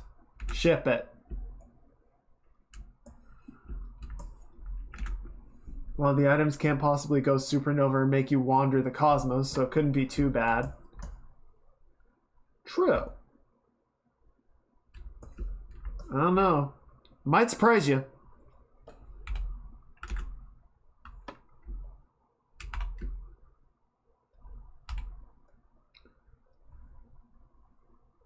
Okay, let's just make him a little bit shorter. There we go. That seems pretty good.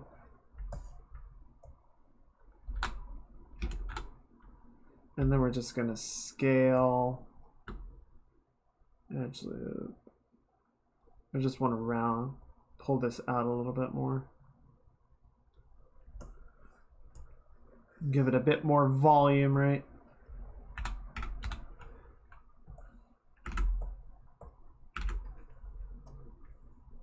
The other thing that we're going to need to do eventually, I might even just delete this down to one glove.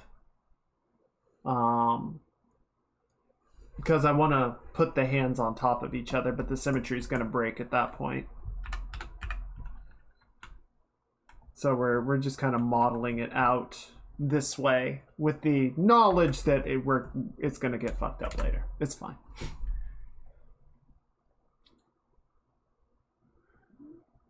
Meanwhile, Rover's like, "Oh, this your house, friend?"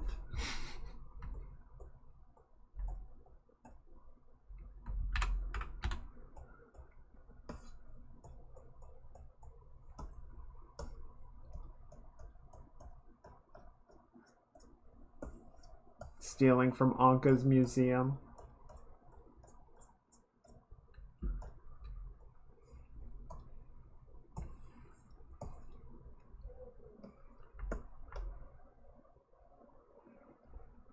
Okay, I think that'll work.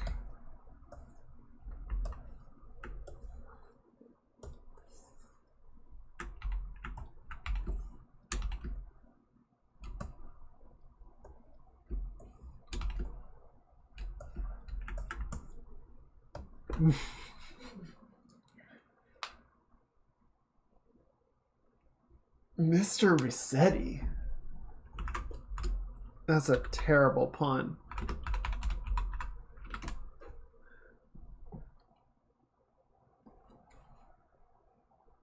Was he in the first game? I recognize the character. I don't remember ever running into him. Okay. What's gonna be... Let's see. So we got the gloves, we got the basics of the belt and the skirt. I think it would have been on GameCube. Yeah, it would have been on GameCube. Okay.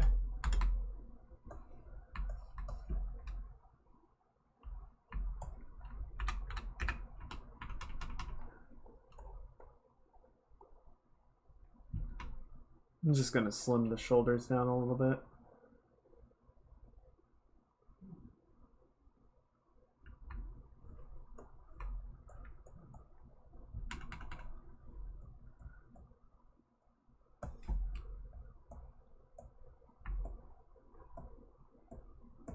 There we go.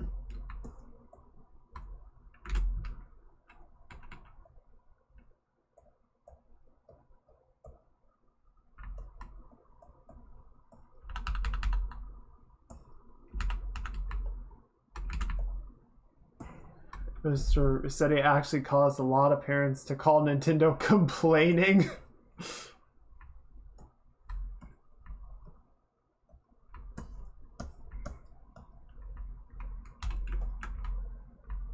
Yeah, I don't know if I ever ran into Mr. Rossetti.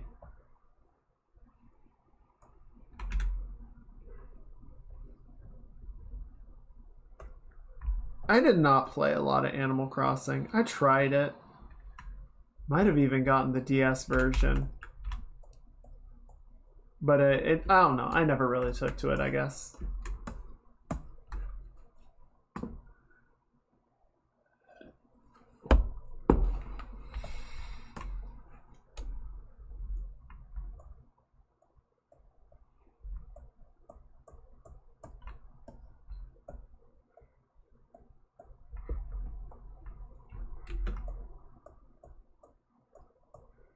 There we go. Okay, cool. Oh, what's gonna be... I mean, we'll probably need to just figure out how we're gonna do this frickin' chess piece, and I did not... I feel like I did not think this one through very well. Oh no. Do I have a favorite comfort game?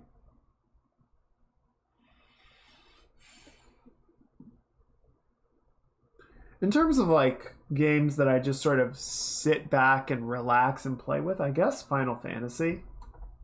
I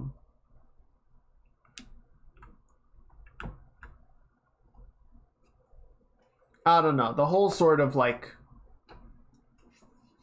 living simulators, farm simulators, town builders, none of those ever really like interested me that much. Final Fantasy is definitely like the game that I can just kind of log on and play very absent-mindedly, just kind of have fun with.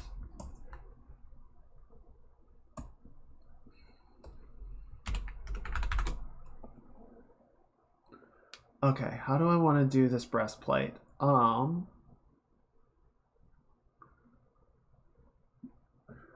me look at something real quick, because I want to... Okay, yeah, so there's the front portion that slots on the back portion. Okay, and that's kind of the problem, is I did not model this in quite that way, shall we say. Or I didn't design it to fit.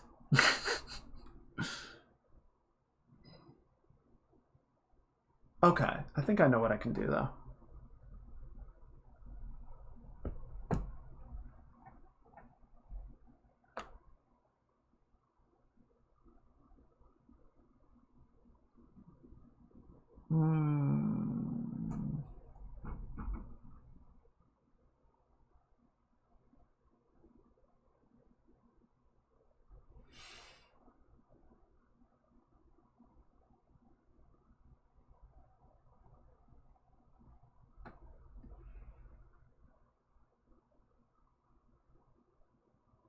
Okay, I think I know. Would it surprise you to learn that this happens a lot even in the industry? That like the concept artist will do something and it's like, yeah, that looks great, let's go with that. And then, you know, the person who has to actually make the high poly model is like, this doesn't make any fucking sense. And just sort of has to like figure it out on the spot.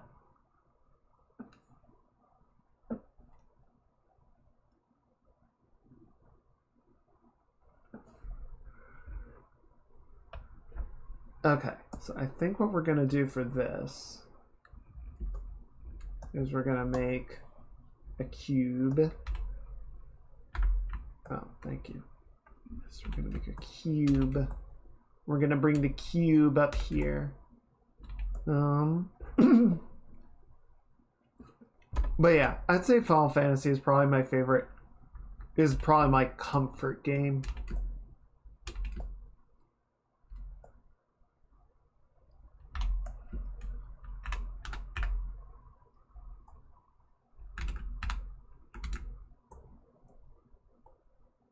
We're just going to sort of generally shape it to fit the body. Right. There, perfect armor. We're done.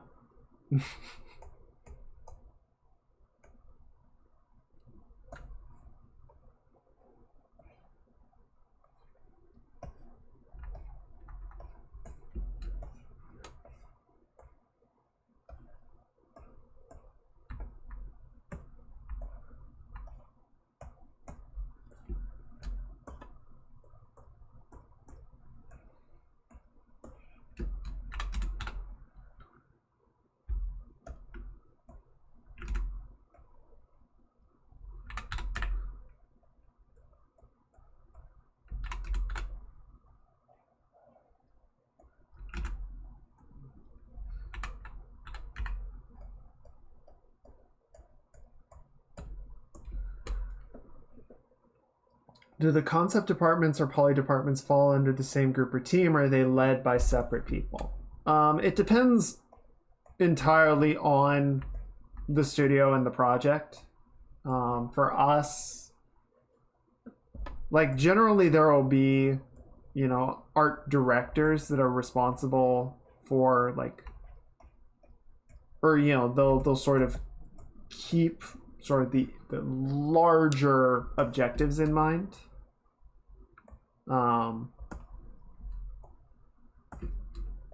So like the directors are the same, but then it won't be the same people like doing the 2D concepts versus the 3D high polys, etc. Though, you know, if you're on a smaller project, people are going to have to wear more hats, and so you might get someone who like does the concept, and the leads say, "Yep, that looks great. Now go make it." And they then, you know, model out the stuff that they concepted.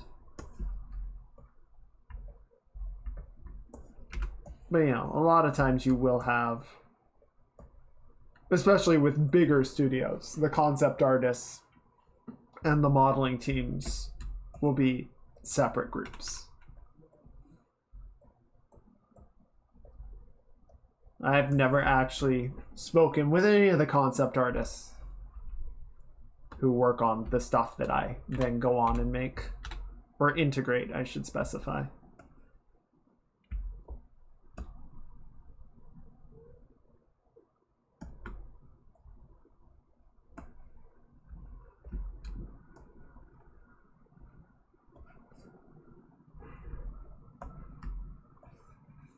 Gonna take these guys, we're gonna inset this.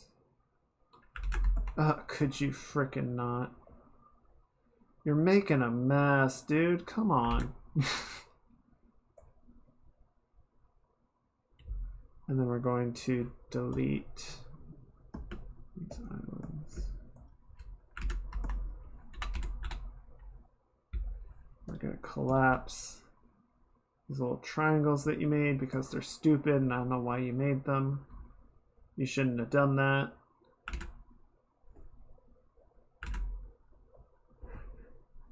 There we go.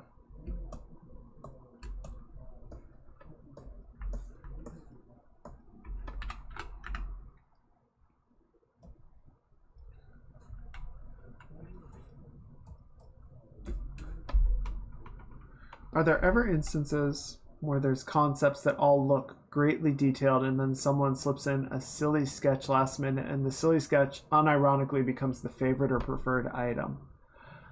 Probably.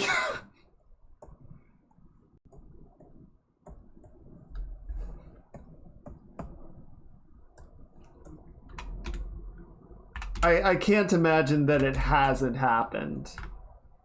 I would say if it's a serious project, you know, that silly sketch would then need to be explored. Right? It would need to be rendered out into a proper concept. You can't just be like, yeah, take this napkin doodle that they did at the last second and run with that.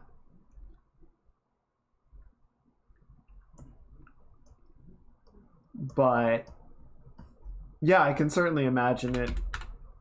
Someone going, wait, actually, this is great. Oh, I know why you're doing this. Inset the region standard. Yes, there we go. You're just being stupid. Okay.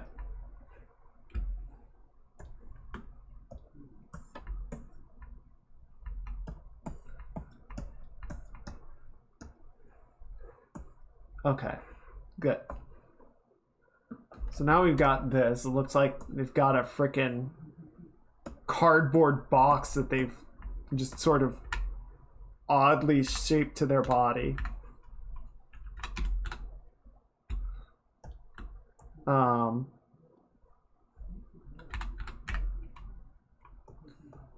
One thing that I don't remember where I heard it, but it is just sort of generally good advice. Like if you have options, right? Like you want to sort of give someone, you know, like say you're doing a design commission for somebody and you come up with a few different ideas. You want to only show them the ideas that you're happy with and would be happy going forward with, because there is a substantial chance that if you show them one that you don't personally like and are happy with, that's the one that they're going to want to go with. And then you're like, fuck, why did I even show that? It's stupid.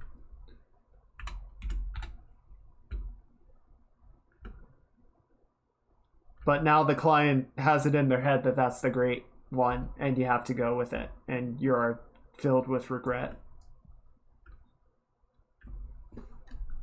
I mean, this edgy cybernetic Anakin looks really cool.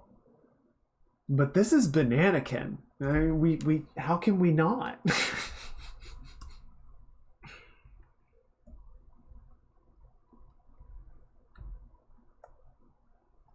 And then somehow Bananakin becomes like the top selling skin in the store, and you just die a little bit.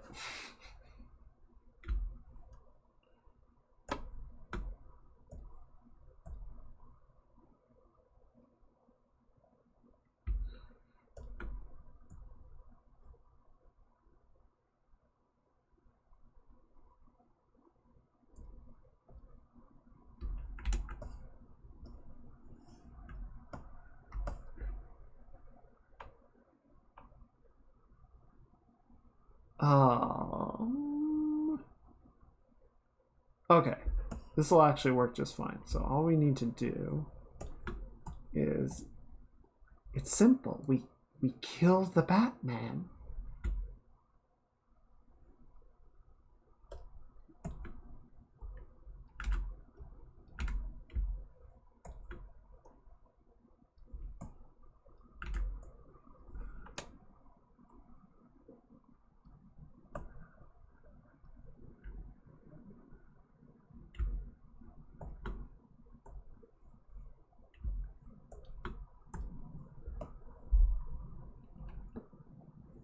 Okay.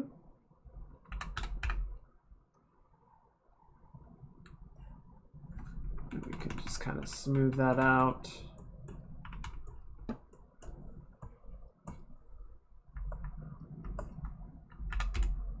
Does that happen very often where a design is submitted which isn't personally liked by the creator, and the client thinks, oh, that's a, oh yeah. Oh yeah.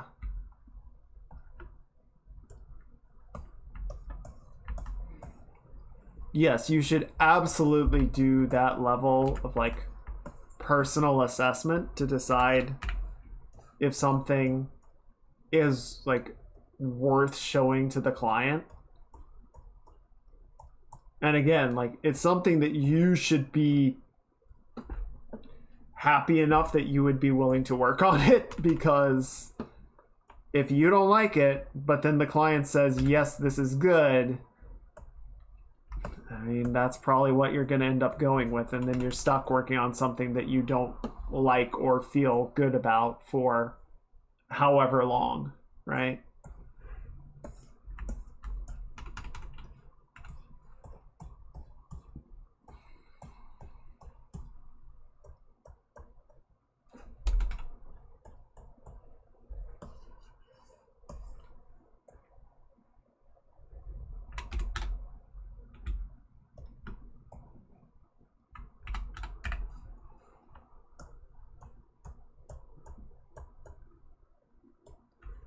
Luckily, I've had that happen more in like school situations than in actual commissions or anything. Where like I would, just throw, like I would have a bunch of color concepts or value concepts or whatnot, and then say, just throw them all up for people to provide feedback on, and people would get like really sort of interested or fixated on a particular one that I didn't like or wasn't really interested in, and then everyone was like, no, you should go with that one. I'm like, I don't like it though, it's not good. But everyone is, the consensus has already been reached that that's the one to go with, right?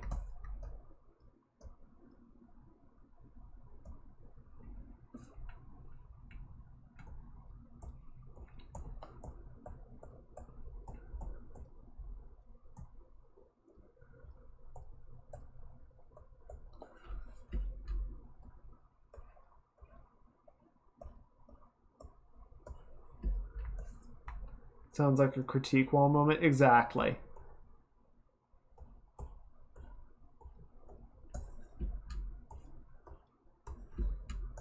That is exactly it, and it sucks.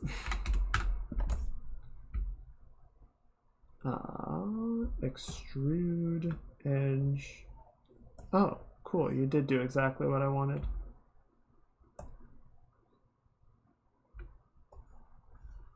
And that is exactly what I didn't want. Alright, that's fine. What the fuck? That was weird. Oh, maybe it was trying to like merge it to the other side. That would make sense.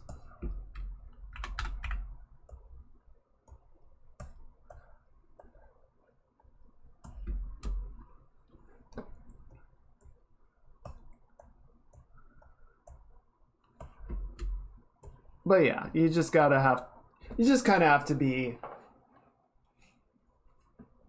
you have to do that level of like personal filtering before you show it to other people of like, would I be happy? Do I think this is worth showing to other people? Are these actual candidates, or am I just kind of throwing everything out to see what sticks? Because if you do that, you're basically giving up control. As opposed to saying, like, I'm trying to pick between these options that I've curated. Which one do you feel is working?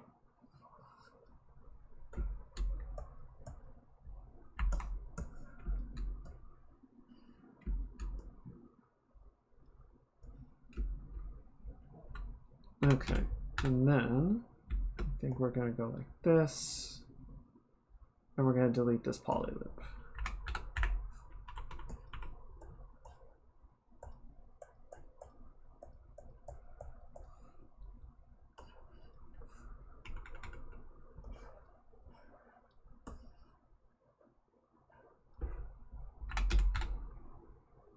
No, don't delete that, you fool!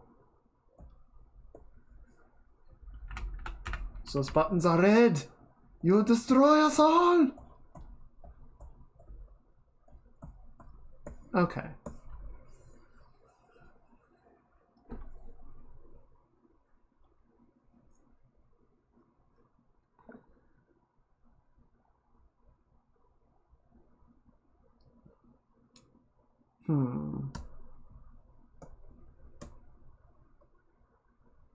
Okay. We're actually going to walk this back a little bit.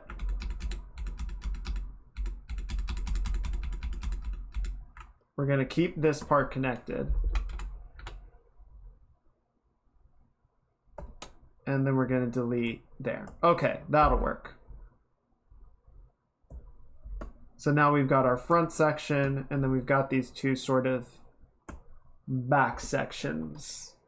These two winglets that'll connect to the back section. That should work.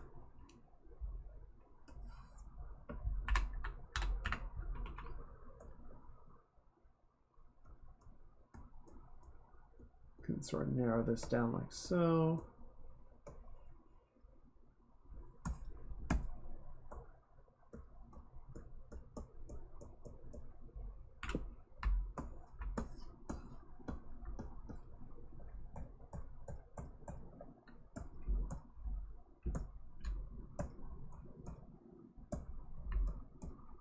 There we go.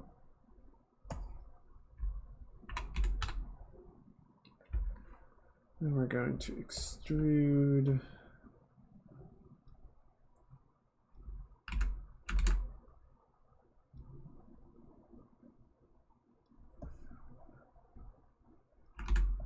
Just that far. That looks good.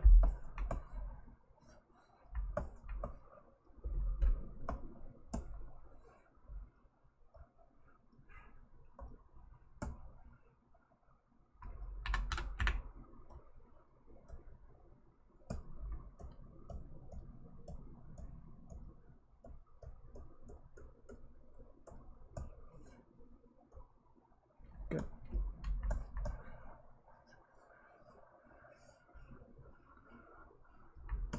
Okay.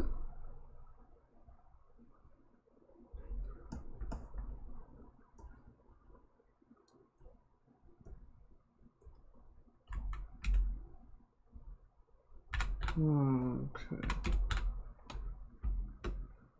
Oh, I wish there might be a cut option. Maybe it's slice.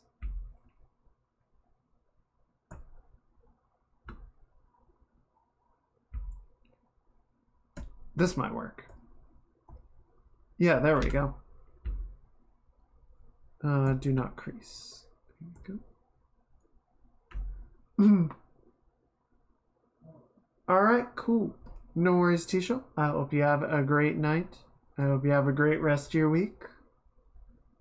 Take care, and I'll see you later.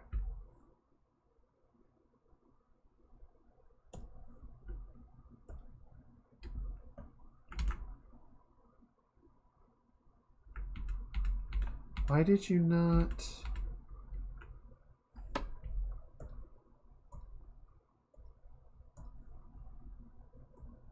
Is slice not... mirrored?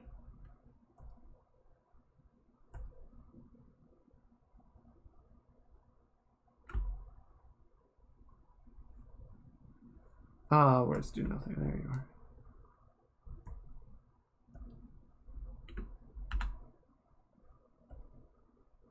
I guess not. That's weird.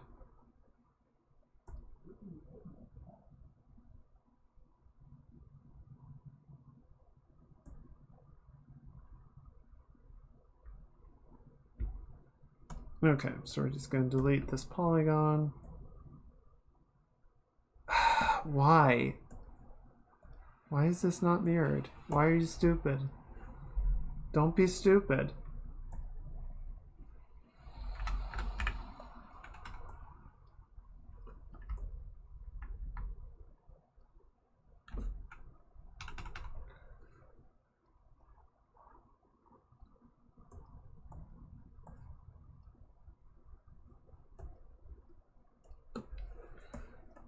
Okay, cool.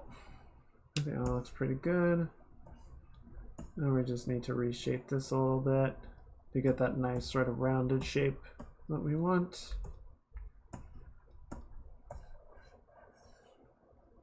Can kind of pull all this in a little bit closer.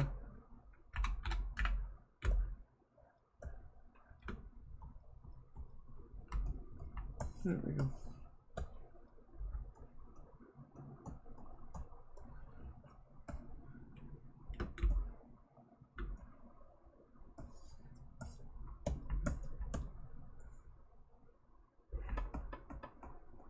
There we go.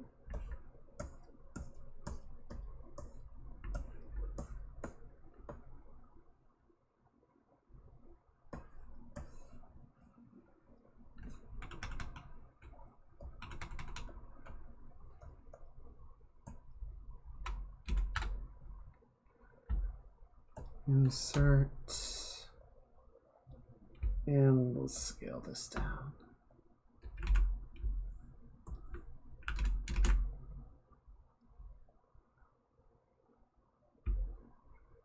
And then we're going to extrude and scale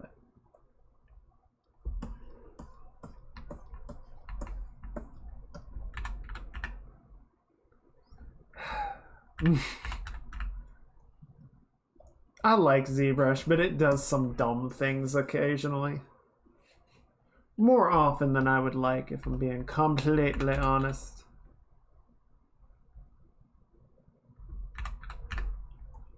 Just weird little behaviors on its part.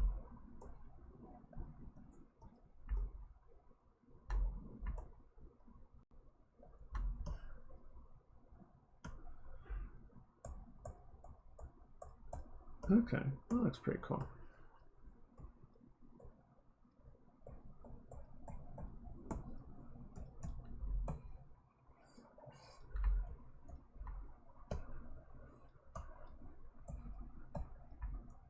Let's bring this bottom part in a little bit closer to the torso. It's kind of hanging out in space. That's a little too close.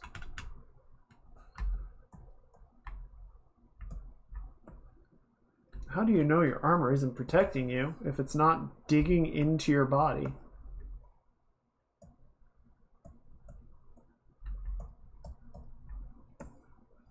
Gotta have that full contact, right?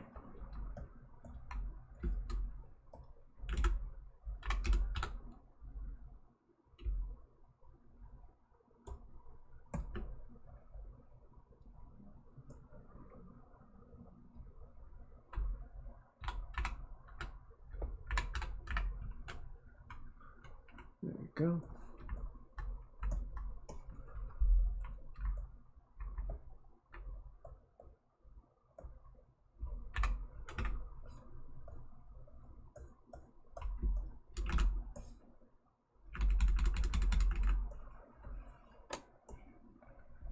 Okay. I think that's gonna work.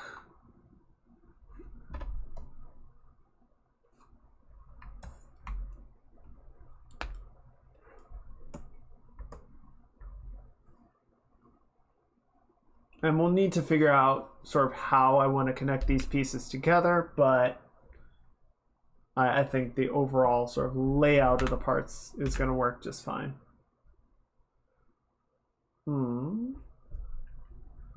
So now what we can do is we can extrude all.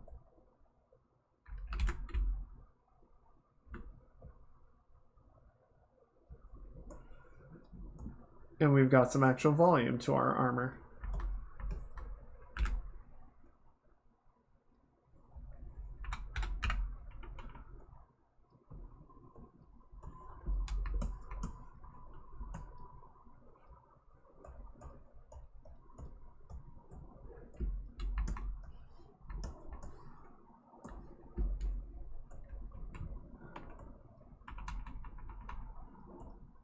Just kind of lay this out, clean up a bit of the shapes, right?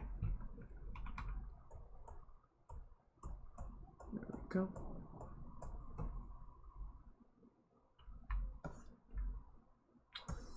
I'm gonna get rid of this freaking tracking head. Where is it?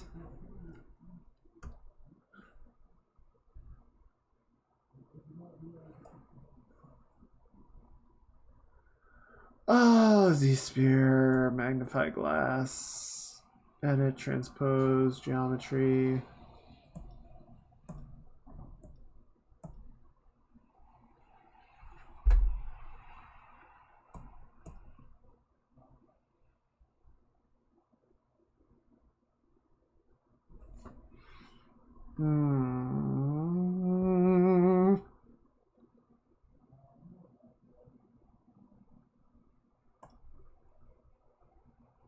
Shoot, I don't know where it is. All right. You live for now, freaky Easter Island head. But I'll get you next time.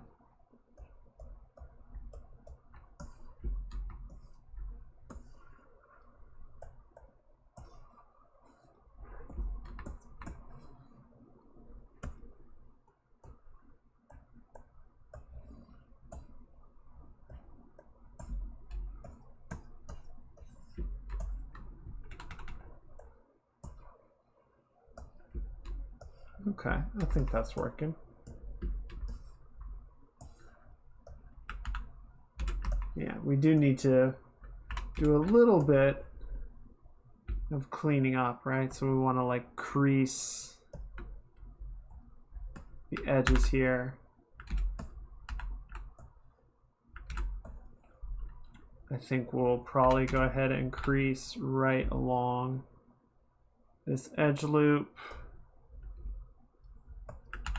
to help keep the collar nice and even in its shape. Oh, I know what happened. You creased all the edges. I don't want you to crease polygroup border. There we go. There we go. So now the inside will smooth while the outside stays nice and sharp. There we go. Excellent.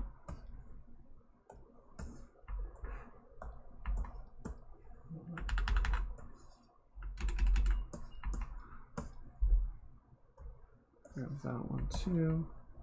And this one.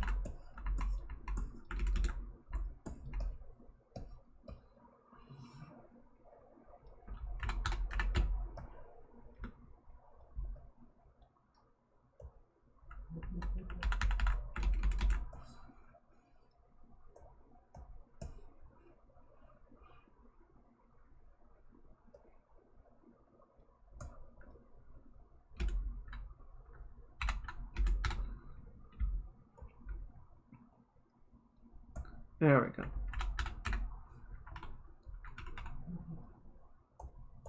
There we go.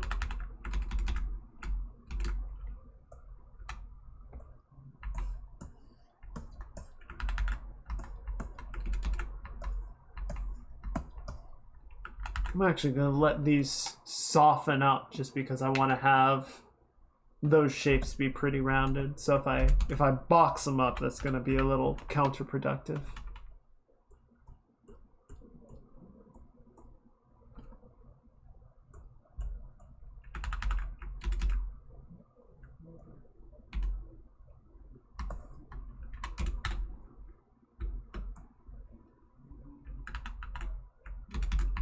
That's looking pretty good, I think.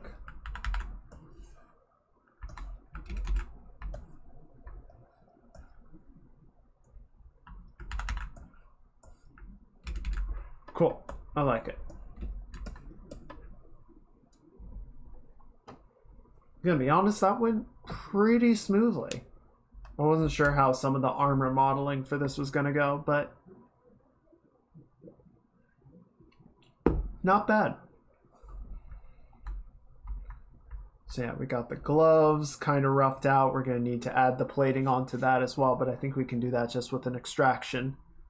We got to get the necklace, or the choker, I guess you should say. There's more segments to the armor that I definitely want to do, but we can kind of get that as we go. We got to get the armor plating on the belt. There's going to be a few, so we might... Yeah, let's go ahead and try doing the sections on the belt and see what we can get there.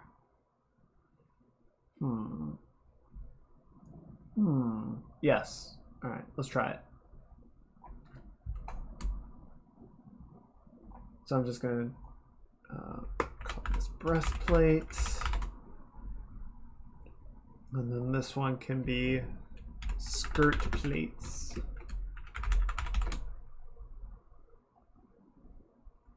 And we're gonna make a cylinder.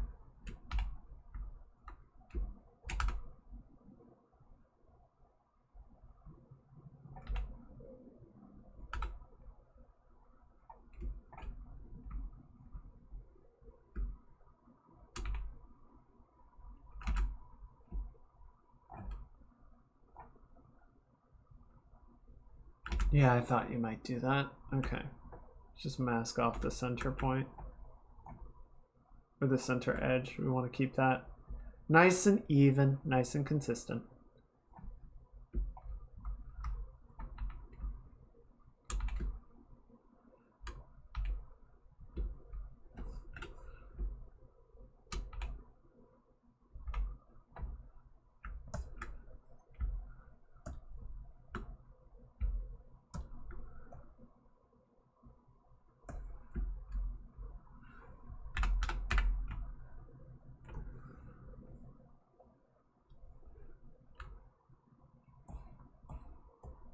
Okay.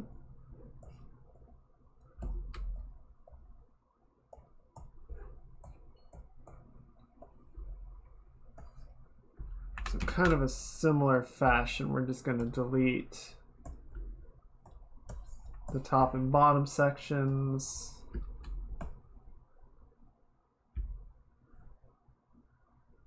And we're going to bevel this off, bevel that off.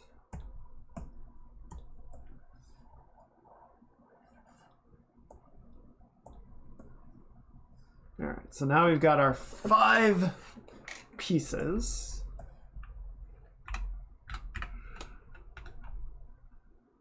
This guy needs to go like that.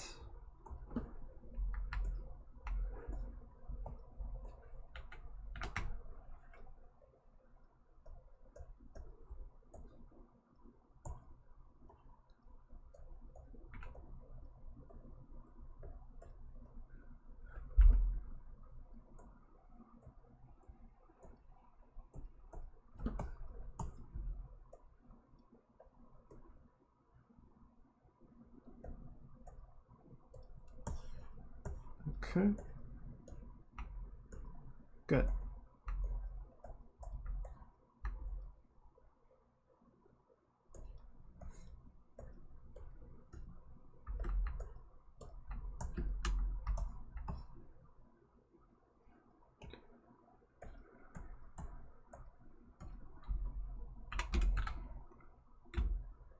Then, yeah, just make a few loops. Brother, give me loops. I crave the loops, brother.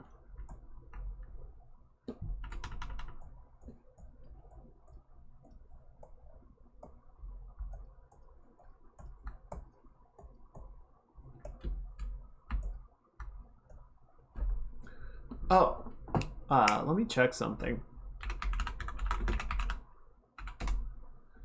Because I want to make sure that I get this right.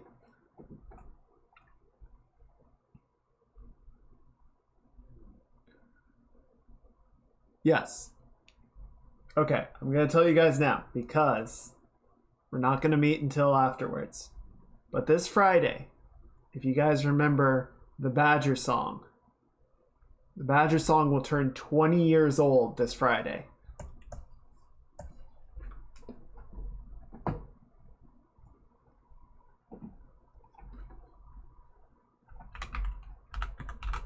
If you need a refresher on the Badger song,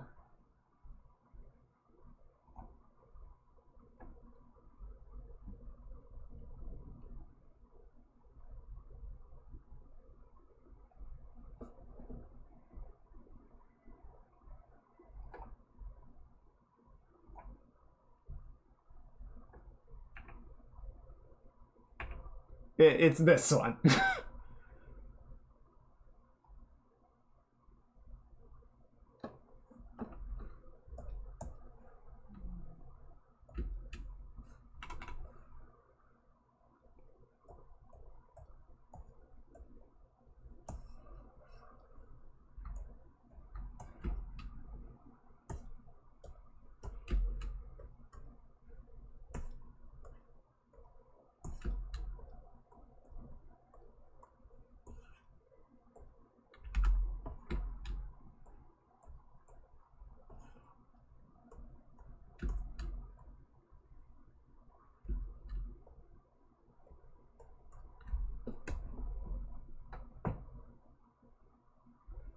Oh my god, this goes on for another 2 minutes.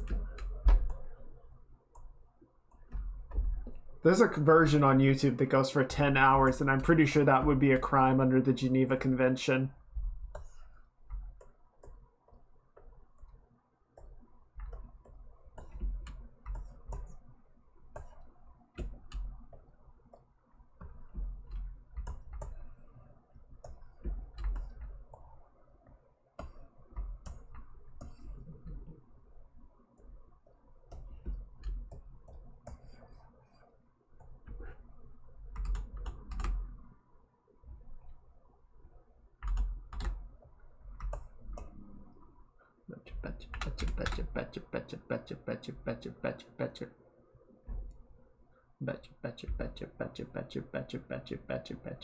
Betcha.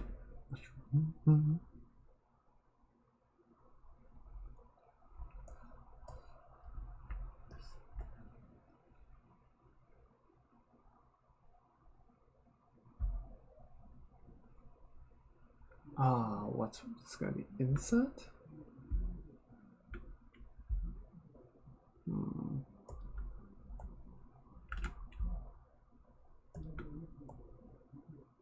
Kind of. What the fuck? There we go. Is that actually better is the question?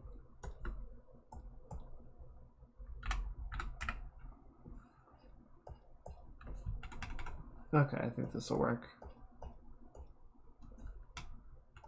Okay, there we go.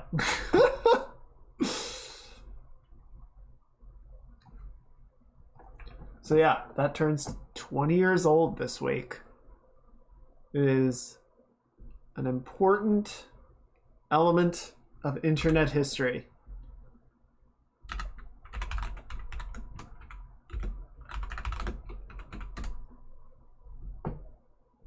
I don't know. I thought that was... It's worth knowing.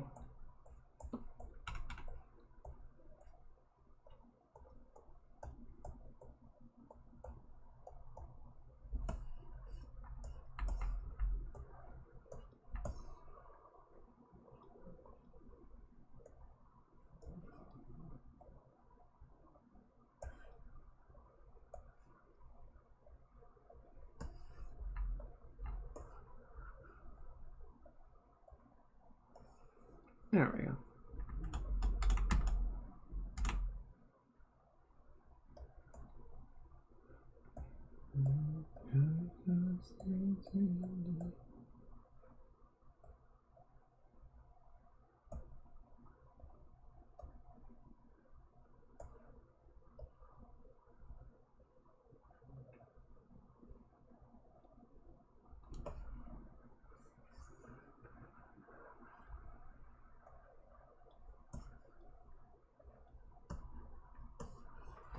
Pay the price.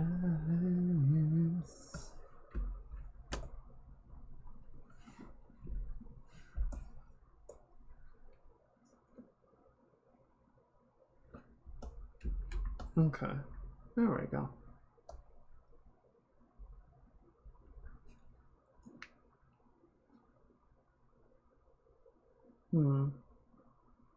Trying to think about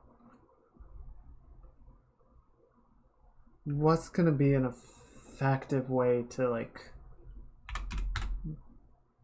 follow the shapes that I laid out in the design.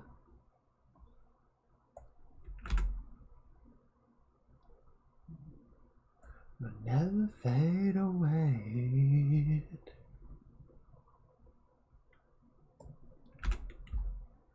Say what you had to say.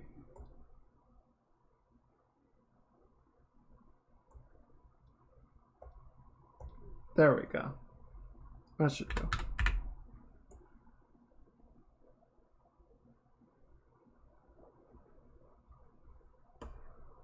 Of course you did, because you're stupid. The freaking inset didn't... I don't know why the inset doesn't mirror, or the slice doesn't mirror. But it's not helpful.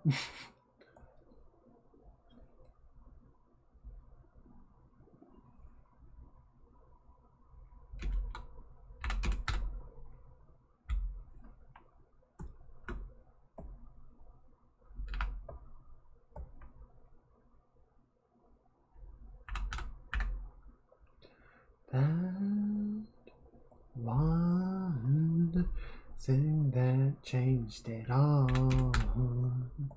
That one sin that caused the fall.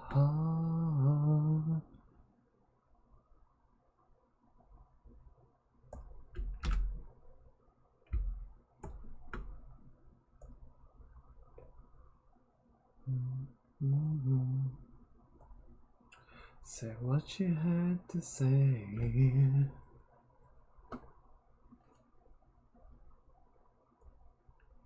Will never fade away.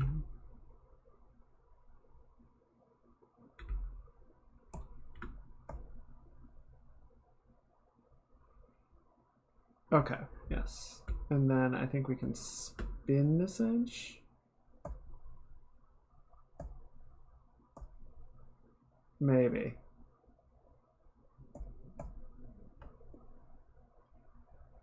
Okay, I see. And then we're just gonna split this one. Maybe?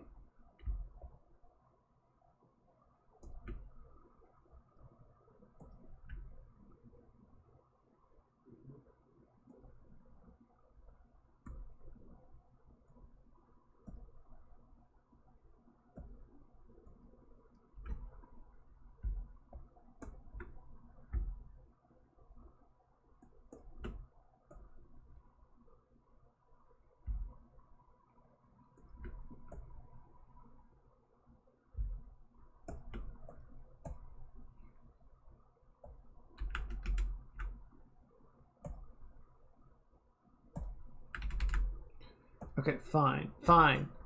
ZBrush gets really weird about tries and quads. So it can get kind of stupid about these things sometimes.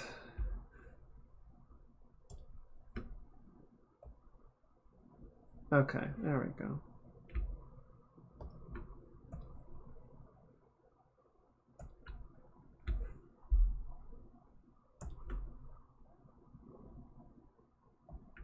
Okay. And then we're just gonna auto group it like that. And we're gonna go to geometry.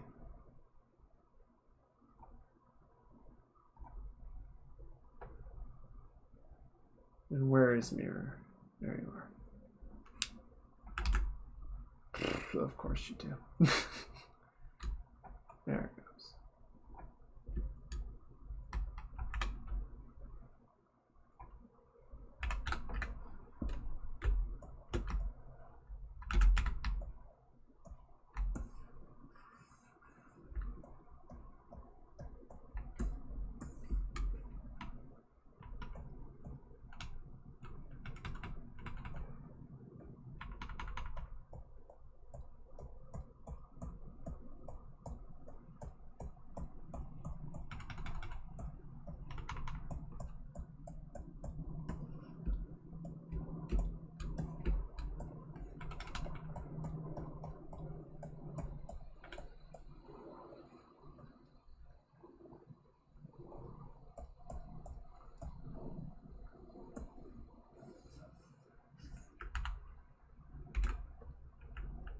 Oh, interesting.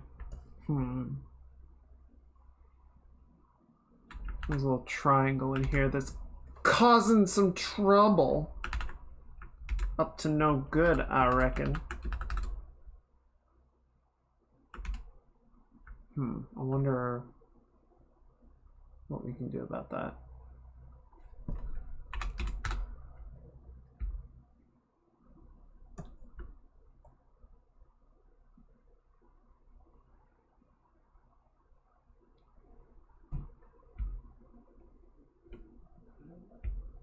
I can stitch this and then delete this edge. Nice.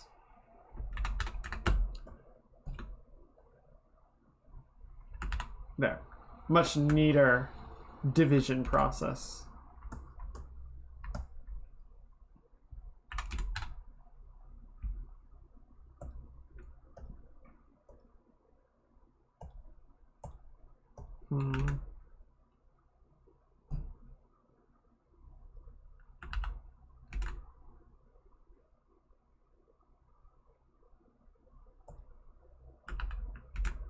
Well, that's ugly.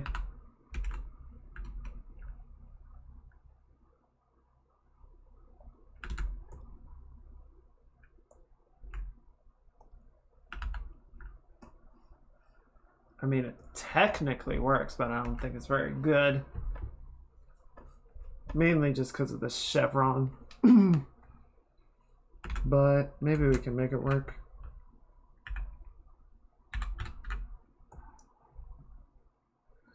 Heaven holds the sense of wonder.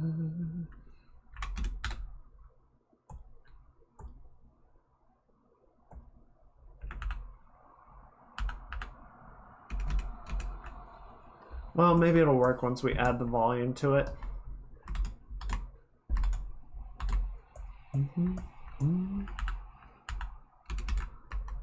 Let's go ahead and do that. We're gonna extrude. Same trick as we did on the breastplate and go like that. Okay, yeah, that cleans up all right.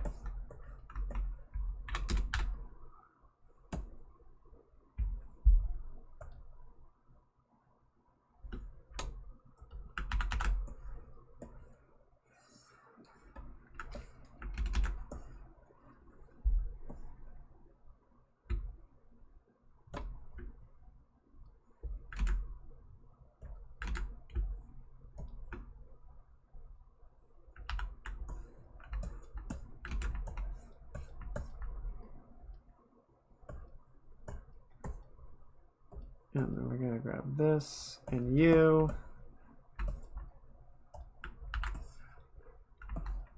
Yes. And then, yeah, we're just going to grab these. Will you stop zooming like that? There we go.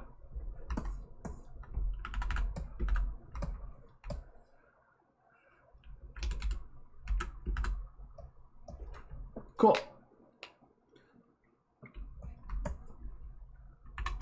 And then what we're gonna do for funsies is we're going to Q mesh this poly loop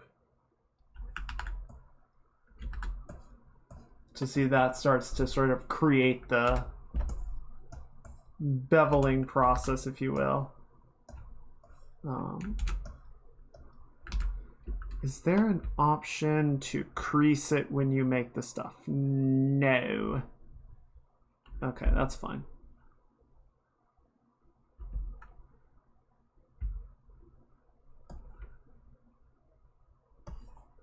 We're just going to do it by hand, and then I'm going to slide this in just a little bit to create that nice sort of slope as opposed to a solid cliff, like that.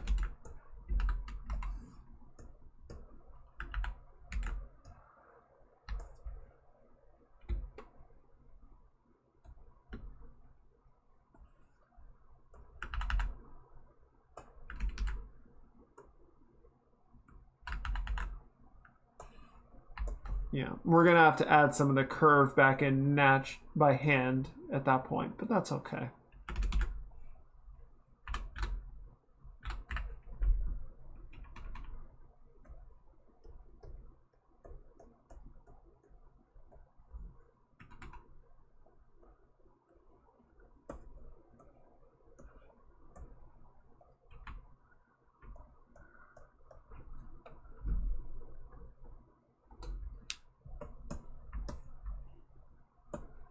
Okay, and then similar deal back here. I want to see if I can get the topology to sort of line up to what we want.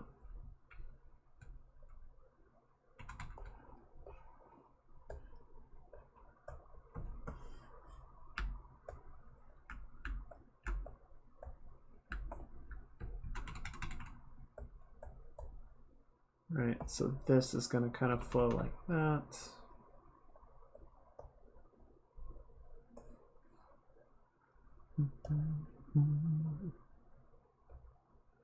What it done?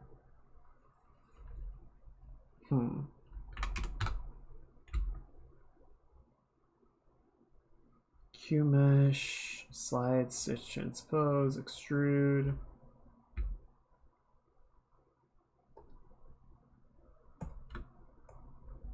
Oh, I know what I can do.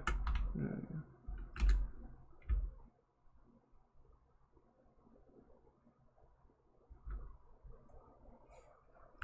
Why are you like this?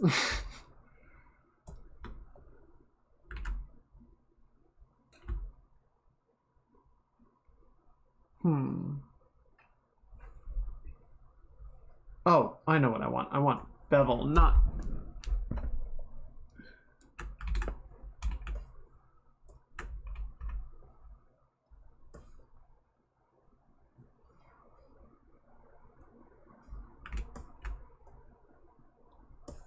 There we go. Okay, cool.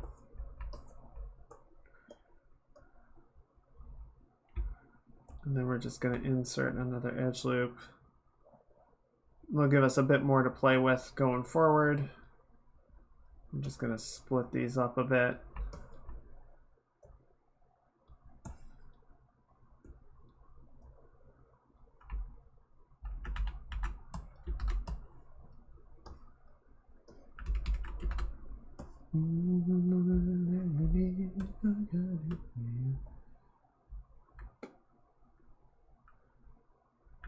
Okay, and then we're going to polygroup this loop.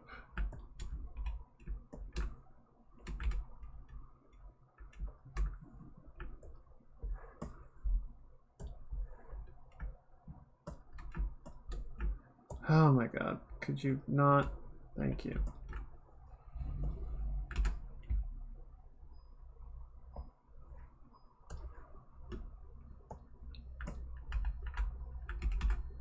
Okay, cool. That looks about right.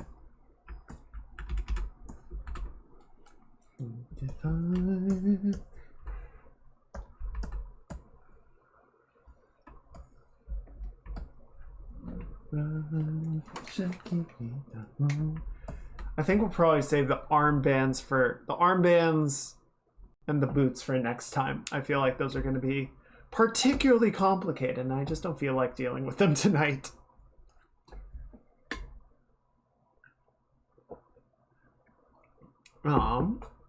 Let's see. Yeah, let's go ahead and add the armor plating. Okay, so what's left to do? I mean, aside from all of the sort of finer shapes and detailing. As far as like large forms, we still need to do the hair. We still need to add the armor plates to the gloves. We still need to make the choker, the arm guards, the boots, the chainmail, the plating on the belt itself. Did I say the hair already? Let's just say the hair again, just to be safe. And then we need to make the sword and shield. So there's a fair bit left to model. I figure we got about an hour or so. Anywhere between 30 minutes to an hour left. The Tuesday streams have been getting a bit longer, and I kind of want to rein it in a bit just because, I don't know, I don't want to get too late with it, you know?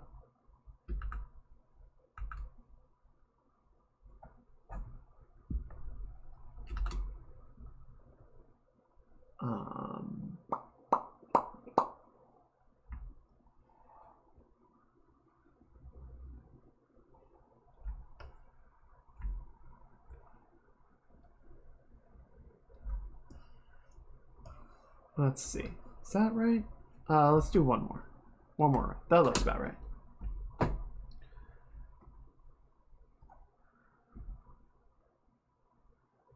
I made the concept of these very simple. And I'm thinking I want to do a little bit more than that when all's said and done.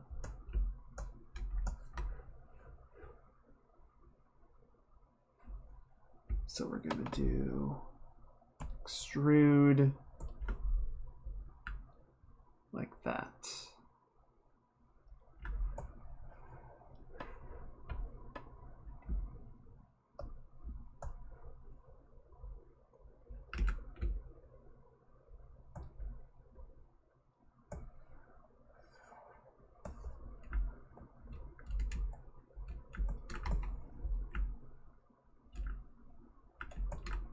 Okay, and then we're just going to auto group set.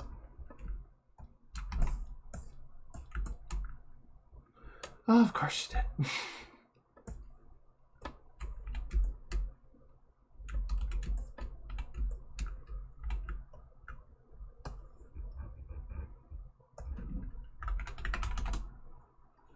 Do I want to make these a separate poly or a separate subtool? No question mark. I'm gonna say no, and then we'll have to see how it actually goes.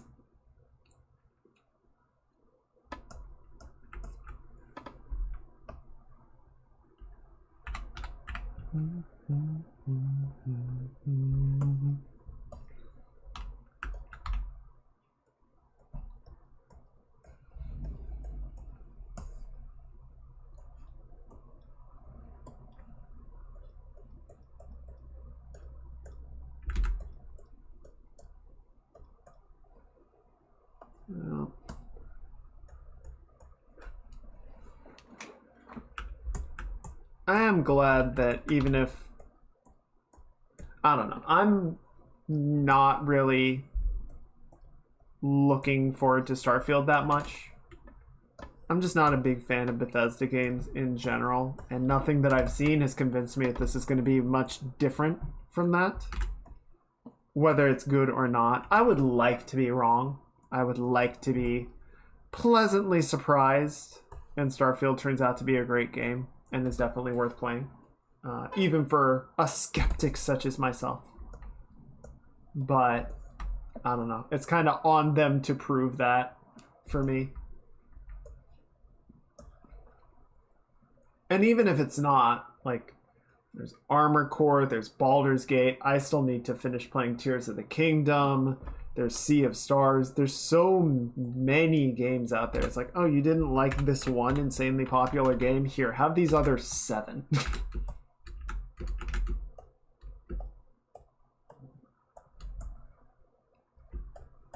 Or just keep playing that MMO that you've been playing for years and can't stop playing because you have a problem.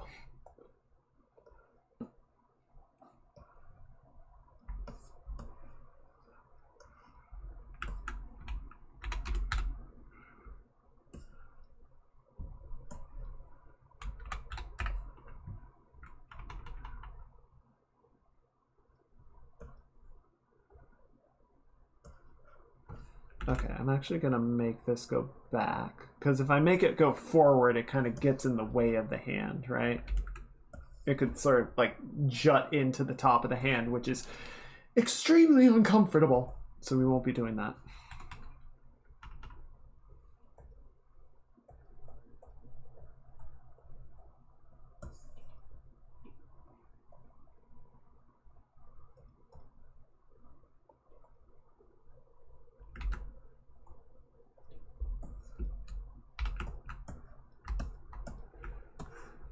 I'm going to start mask off this section.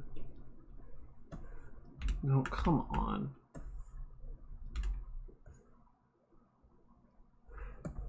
There we go.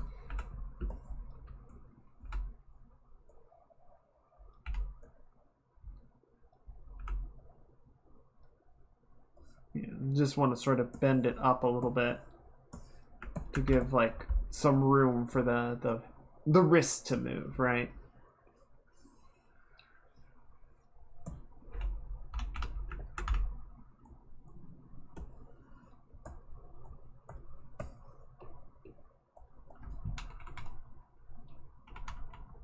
Yeah, so that's about as far as the concept got in terms of sort of overall design.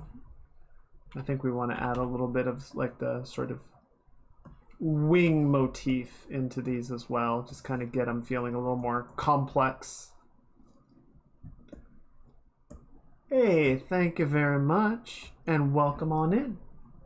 I hope you are having a great start to your week. It's good to see you.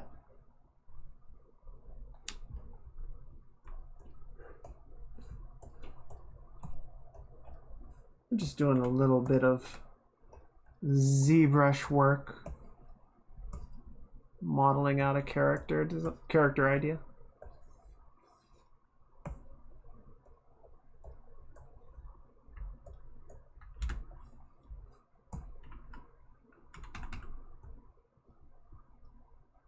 Oh, come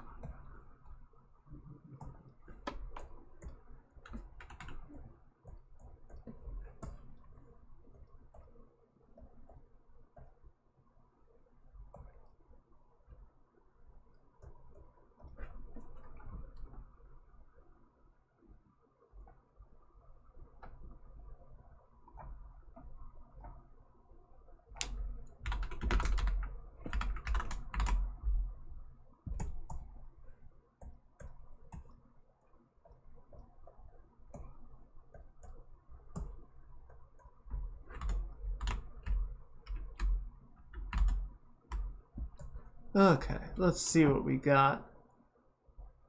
What can we put on next? We'll probably just go back to lo-fi in a little bit. But before that,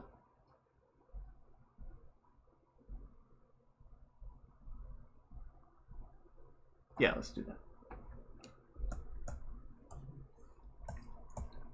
But yeah, I roughed out the concept a little bit ago, and now Just trying to sort of block out some of the 3D modeling. I have not done this in a while, so we're kind of getting a feel for ZBrush again.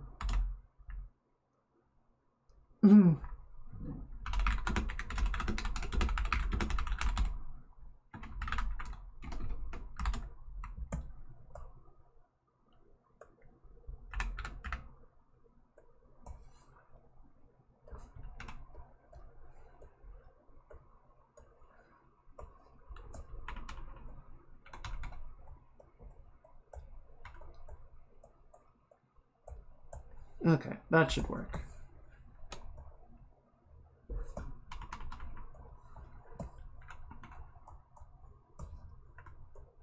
Okay. And then, yeah, we'll try and get the wing motif into that a bit better as we go.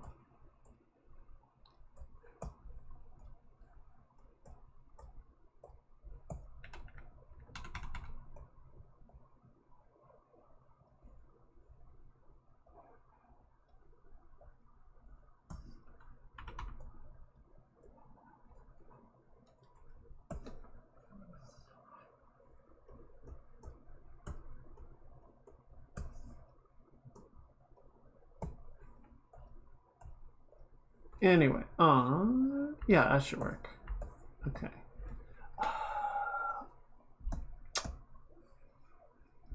I think we'll just do the same little trick that we did on the sleeves, where we just extrude a poly loop and get ourselves a nice little like semi-strap. Help ground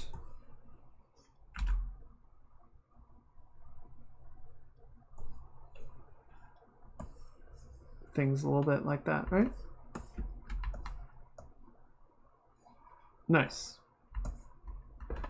Yeah, I don't know. Like, I learned ZModeler in school. One of my professors got really into it. I got really into it, and then like nobody else did. We were the evangelists for ZModeler, and no one else wanted to learn it.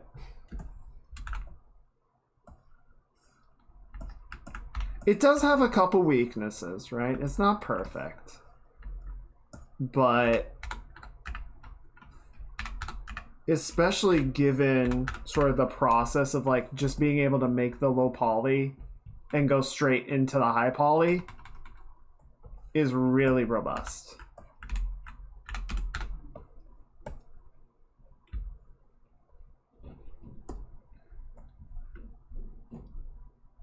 Come on, do the thing, please. You didn't do the thing because you're stupid. I don't know. People get really sort of set in their ways. They find the tools that they like to use, and then that's what they want to use, which is fair.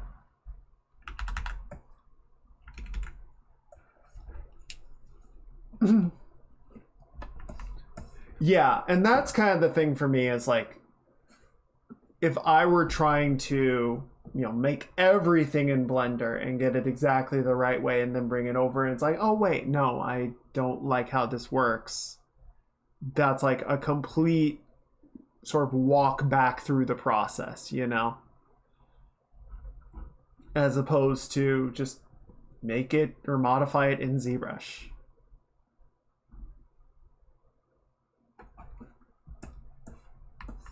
So yeah, we've got, still not super happy with the face, but it's fine. So yeah, we still got a few parts to make. We still got to make the hair. We got to make, let's make the choker while we're here, while we're making small odds and ends. Is this a D&D character? So this is one of my, I mean, it could definitely serve as one, but it's like a not my Final Fantasy character, but it's like a companion character for my Final Fantasy character.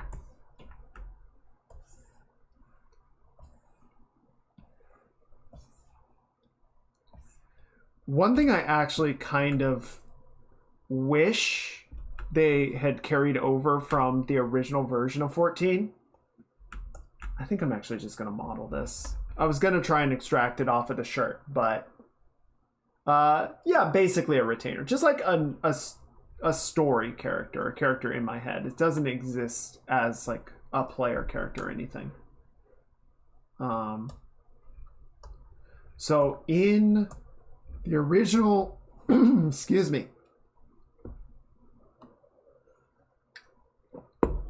in the original version of the game, there was basically a companion system. So the same way that you have like a chocobo companion now, there was like an actual, like imagine if your retainer actually fought with you.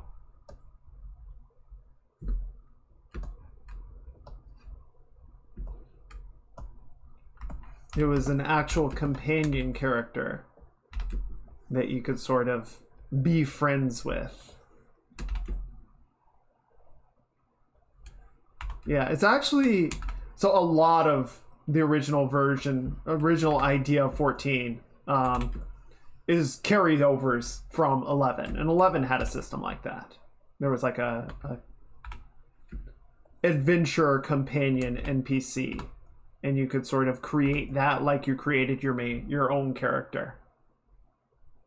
I think there were like a few presets that you could choose from. It wasn't the full character creator. So yeah, unfortunately with Realm Reborn, I don't know if they just didn't I have to imagine they just didn't find a way to sort of integrate the idea effectively. So then they just gave us the chocobo companions, which is fine. Honestly, at this point, I pretty much never use my chocobo companion, which kind of sucks, but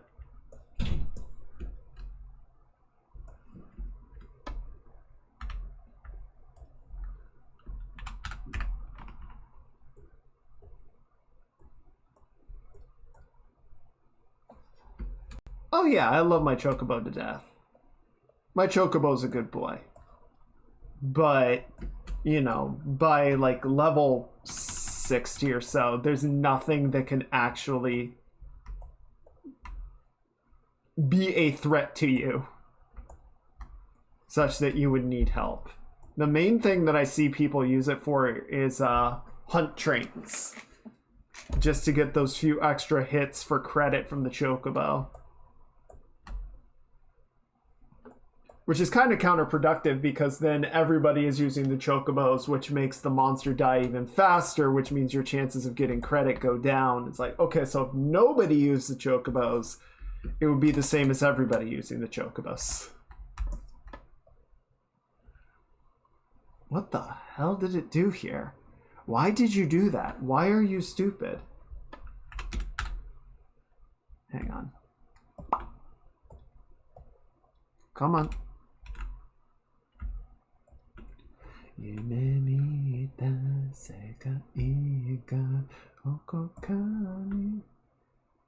Yeah, Zero Mesher being dumb is the story of my life.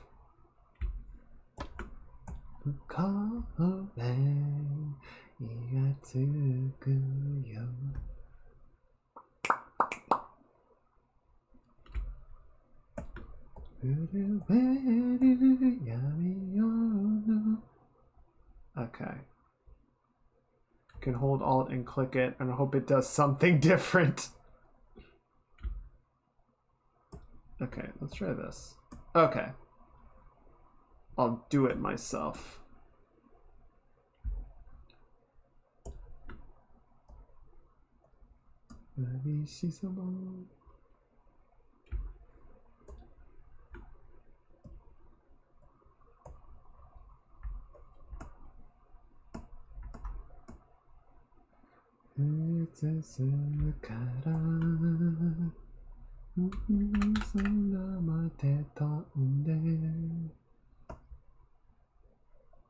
Right.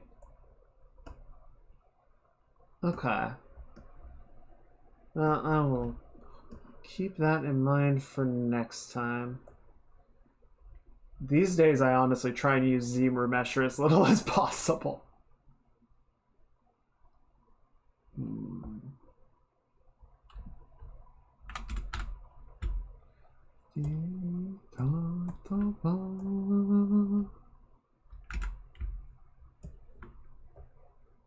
Oh, are you kidding me? Dynamesh? No. Honestly, I just try and mesh it as properly as I can beforehand.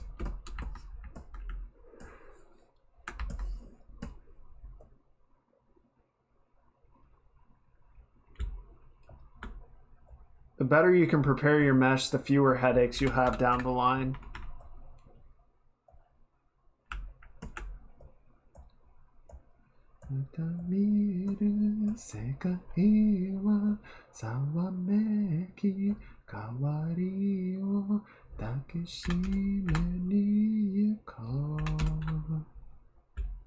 Okay, and then we're just gonna bridge like that.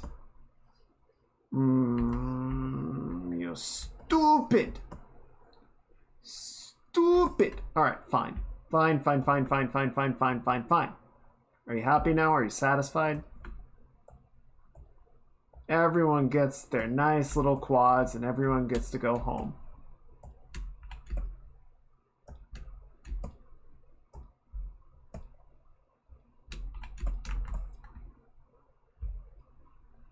Okay, and then just for good measure, we're going to polygroup these guys. There we go.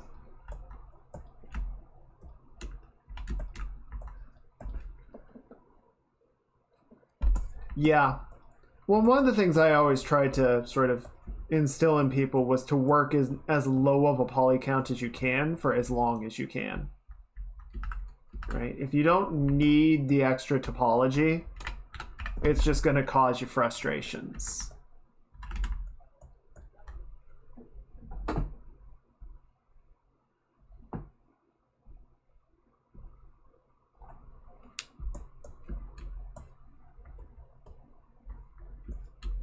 It does. But working on low poly does? Yeah.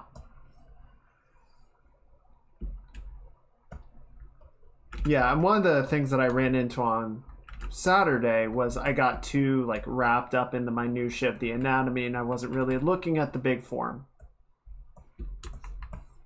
Which is why it looked like some kind of weird homunculus. And I was like, this looks like garbage. It's better. I wouldn't call it good yet, but we're getting there.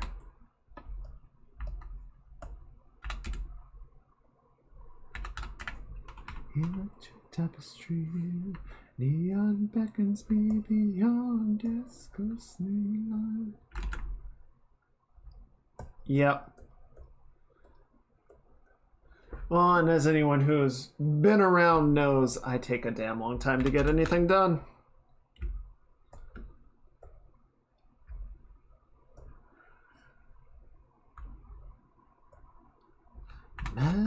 Magna bullets settle in the score. There we go. So yeah, I think, I don't know when we're gonna get around to it, but probably we'll do a D&D character for the next 3D project, because I think this is a good sort of idea, and D&D is a really great way to practice character designing. So maybe later this year we'll work on that. Yep.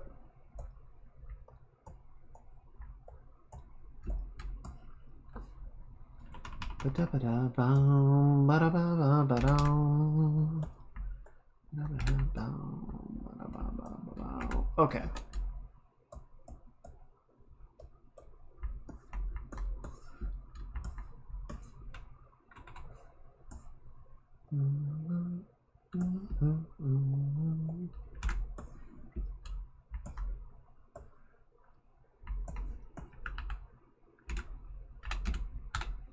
I am a different man. Broken mirror only shows as best it can. Okay.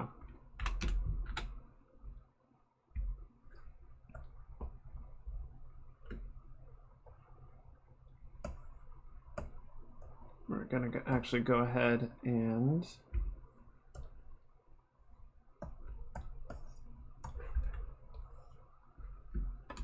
create the inside of this. I was gonna just leave it and let it clip, but I think this will actually give us a better end result.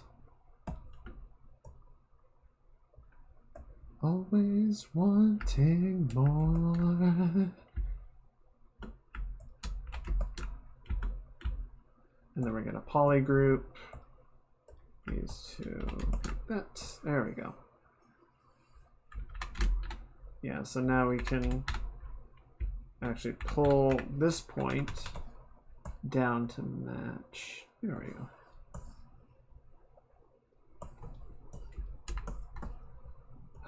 I miss Beat Saber. I wish my headset worked.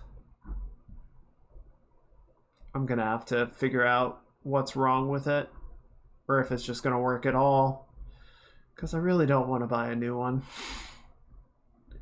I don't know. Like, I tried setting it up on this machine and it just doesn't properly connect. Like, there's some signs of it getting detected, but it won't show anything. So I don't know. I don't want to call it dead yet. It might just be a hard, like a software issue. But yeah, if it's actually broken, I don't know. We'll have to figure something out. Because especially with the rains around the corner, I'm gonna need to figure out something to do for exercise. Got to keep this body moving somehow.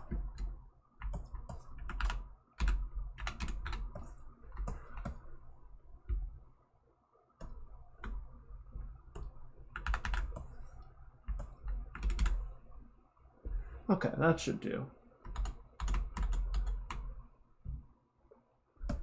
Okay, and then we're just going to grab these guys and we're going to inset like that. Create our nice little middle gym. Signed up for a gym a couple days ago. Ooh, nice. Yeah, I'm a little stubborn about gyms just because, like, obviously they have, you know, some good, like, specialized equipment and whatnot, but I'm always just like, just give me some shoes and some free weights. I'll do it myself.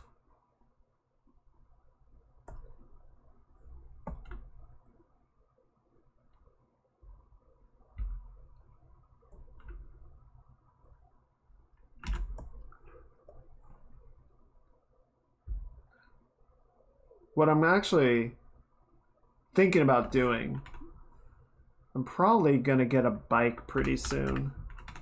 Because running is kinda... One of my knees is not doing too great and doesn't enjoy the running very much anymore. I don't know what happened, but the bike seems like a good way to sort of get around that. Yeah, I think having that just as like a routine and just like, I'm gonna go to the gym and I'm gonna focus and I'm gonna work out. I think that's a good idea. I totally get where you're coming from. But yeah, I don't know. I'm a cheap ass and I just don't want to pay for a gym membership.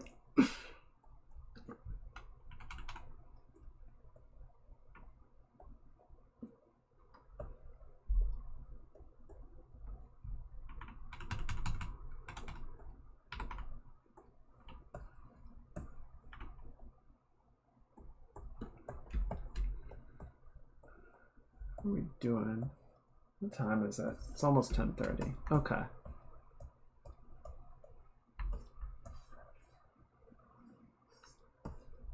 I think that'll work. I paid $1. Okay, so like first month is $1 and then it's 10 a month. Yeah, 10 a month for a gym subscription is not bad. That's respectable. They're definitely banking on people just not doing it. Free $10, baby.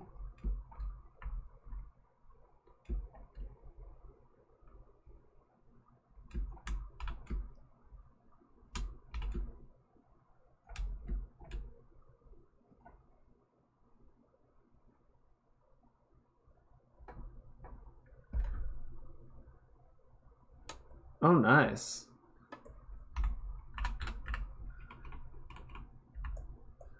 Well, I imagine especially if it's new. Oh, well, if it's new, yeah, they're probably trying to, like, give a really nice deal to get people in. Probably hasn't, like, picked up traffic yet.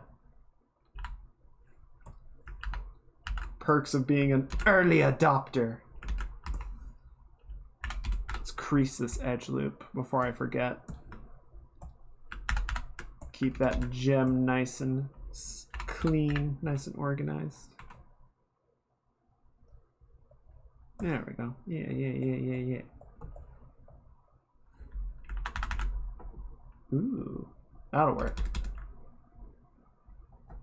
Planet Fitness. Oh. Huh, okay. Interesting.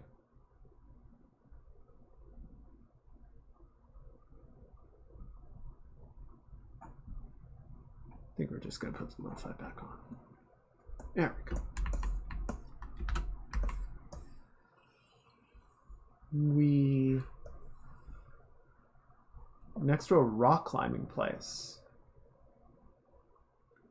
Well, I'd hope not. You'd want a lot of traction when you're doing rock climbing.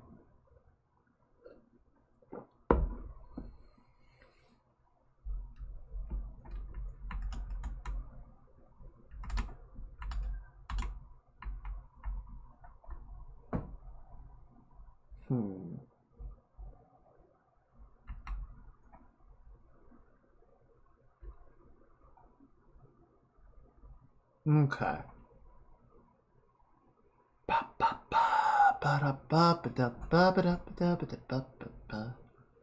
Okay, so we got the belt.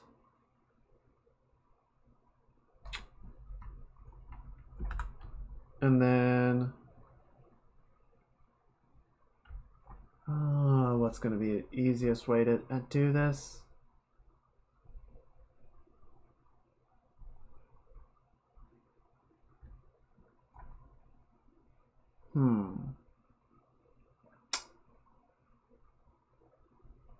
Okay. I think we'll save the belt armor for next time.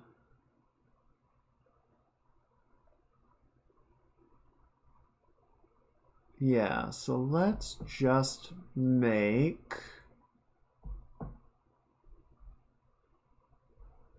Yeah, I've got that going on. I'm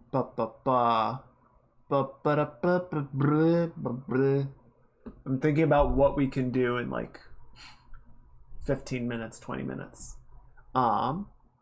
In terms of just basic setup. Also, we've got this belt, which admittedly I made the belt a lot smaller in the concept, and I think just for the sake of the amount of stuff that's hanging off of it, we're gonna need to bulk it up a little bit.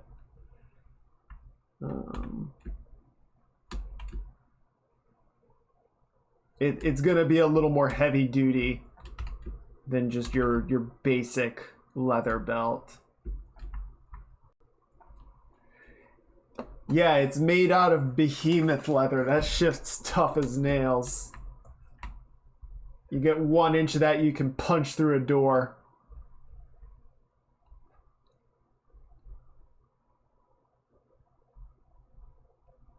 Oh, I know what I can do. I know what I can do. I think I have an idea. Is it control? Ah, shit. I do have subdivisions on. That's the problem. Okay. Delete hire. Duplicate it.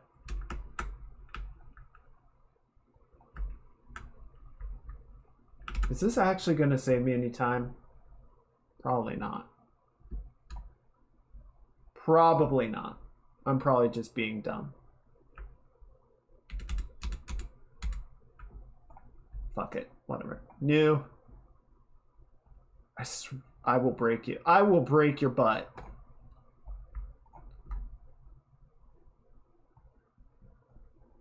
Okay.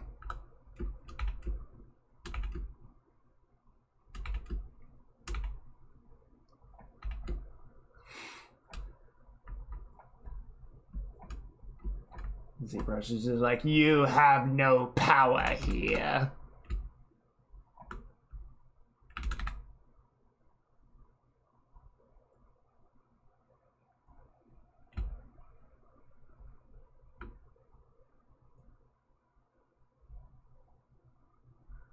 Okay, and then we're just gonna collapse poly loop. Why did I do it this way? I don't know. Shut up.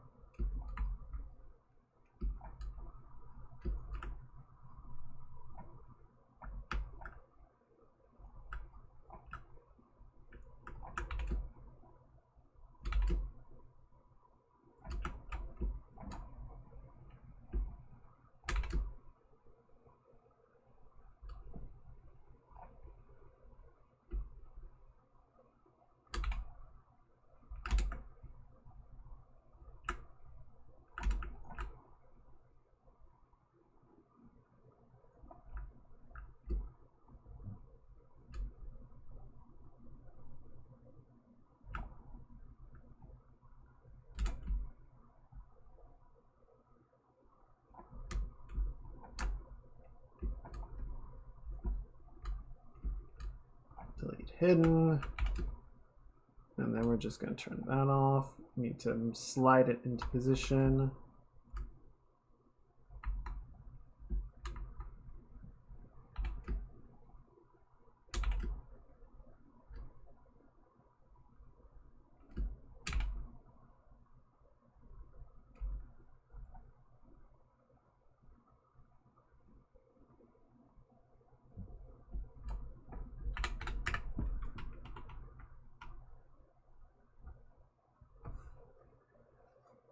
Yeah, I don't know. The more standardized gizmo, let's call it, was not a thing. Like, it didn't exist yet when I learned ZBrush, so I just learned how to use the arms. And at this point, I don't know. I'm just comfortable with them. I'm not gonna say they're better, but I just know how to make them work.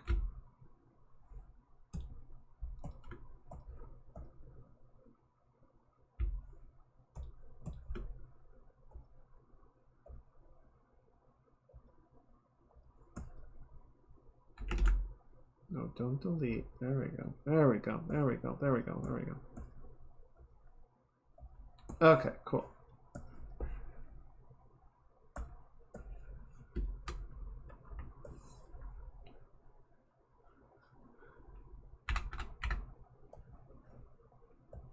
I think in some ways it's faster. Some ways it might be. I would say using the 3D gizmo is probably a little more accurate, which is something ZBrush has long kind of struggled with. I think a lot of the things that they did, particularly between like 2018 and 2021 or so, have been like trying to make ZBrush a more effective all-around modeling tool, which it definitely still struggles with.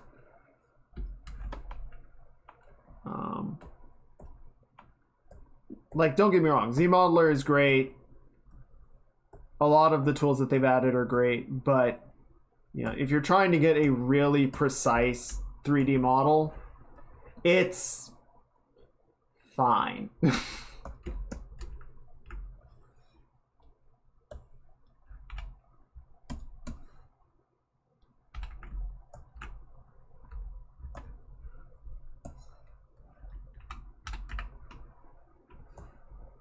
You're still better off using Maya or Blender. You're not better off using 3ds Max because nobody is better off using Max.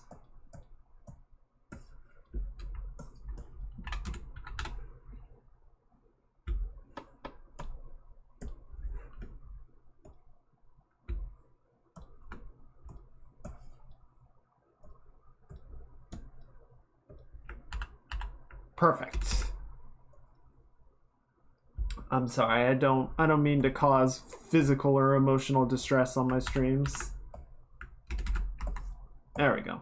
That looks great.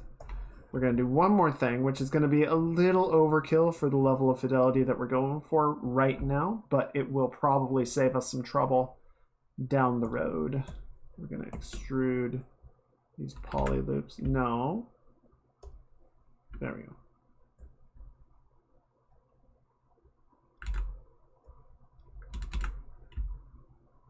One-sided poly. Okay, I just wanted to double check if it had to make our edges. It's very insistent on it, so fine. Okay. And then if I have you slide and slide and slide and slide, and then we're gonna extrude like that and like, nope, there we go. Yeah, look at that, look at that. We'll add a little bit of stitching in there. Beautiful.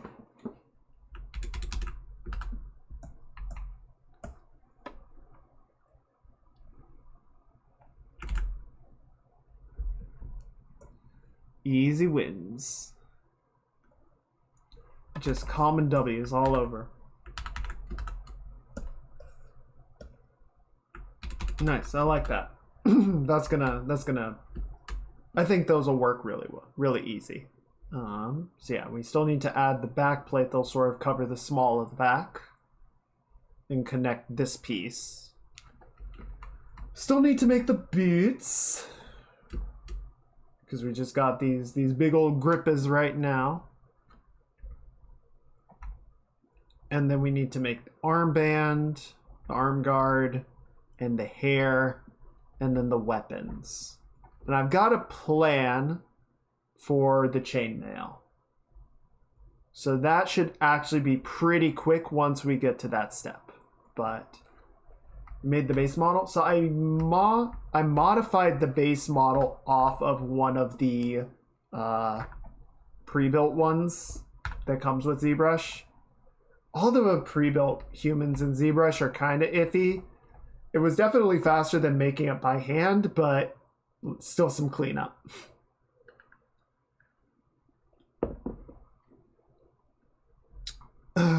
Okay. And then if I go all high, because I don't think I actually subdivided anything, which is good. Yeah, so the body's got a little bit of detail in it, but that's about it for right now. So yeah, we've still got a lot of work cut out for us. Yeah, I never actually got like doing dynamic stuff. I should get more comfortable with dynamic sub. I just never have. I should really practice it a little bit. I'm sure that would be very helpful. Maybe we'll try that a little bit on this project, just to sort of get a feel for it. So yeah. I know the Tuesday streams have been going a little bit longer. I want to try and rein that in a little bit. Just because going past 11 is getting a little much, you know? So I think we're gonna go ahead and wrap it up for tonight. I think we hit a good stopping point. But yeah, we got a lot of the outfit modeled out today, which is cool. We still got a few parts left to make, and then we're gonna have to figure out the hair. Can tweak the creases, bevel, and nanomesh. Oh, nice. Ooh, yeah, because I want to use nanomeshing for the chainmail, so that'll be super helpful if we can kind of get that working. Okay, yeah, I'll definitely look into it. So yeah, on Saturday, longer stream, we're going to be doing the Outer Wilds DLC. We're going to be doing Echoes of the Eye, sniffing that out, figuring out what's going on there. And then when we get back to this, we'll finish modeling out. I mean, we should get the rest of the outfit done, and then we'll have to see. Aw, El Mako. Thank you for the follow. Freaking double message thing. Stupid. Where is that coming from? Oh, it's probably, yeah, okay, there it is. But yes, welcome. It's good to have you with us. So yeah, we'll definitely get through the rest of the outfit stuff on Saturday. We might get the sword and shield started, but we'll have to see. I'm not 100% sure where we're going to land on that one, but we'll find out. Should be exciting in any case. All right, let's see who is hanging out tonight. Who's being cool? Who can we raid? And let me save while we check in on that. Let's see.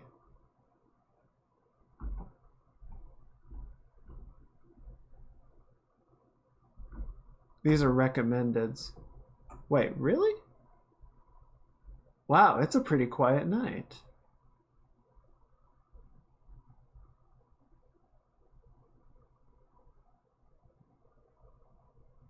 Is that right? It do be a Tuesday. Yeah, and normally, like, Jin's taking a bit of a break. Oftentimes we will raid Jin.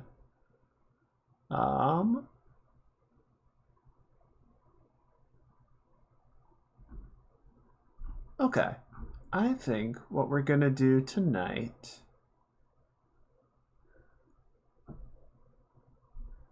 I would raid Harish, but she's playing Final Fantasy 16, and I don't want to get no spoilers on that.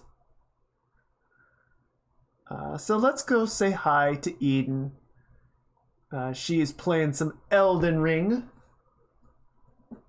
A cultured choice. Good game, good game. Indeed. Indeed, indeed. So we're gonna do... What's gonna be our... Here, we're gonna do...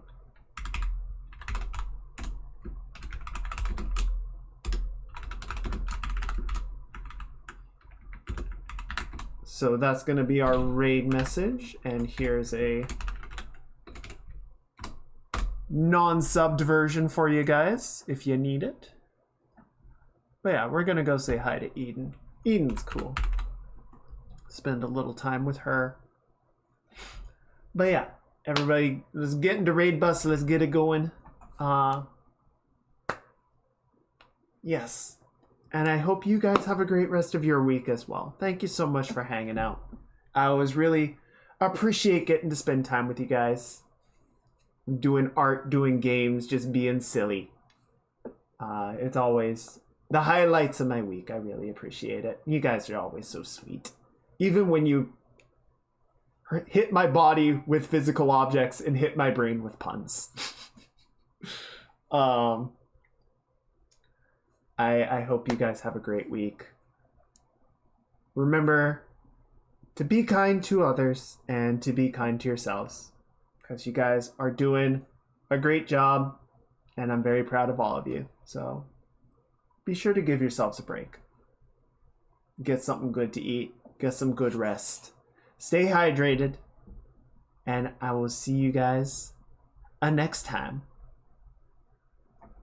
Goodbye, folks. I'll see you later. Bye.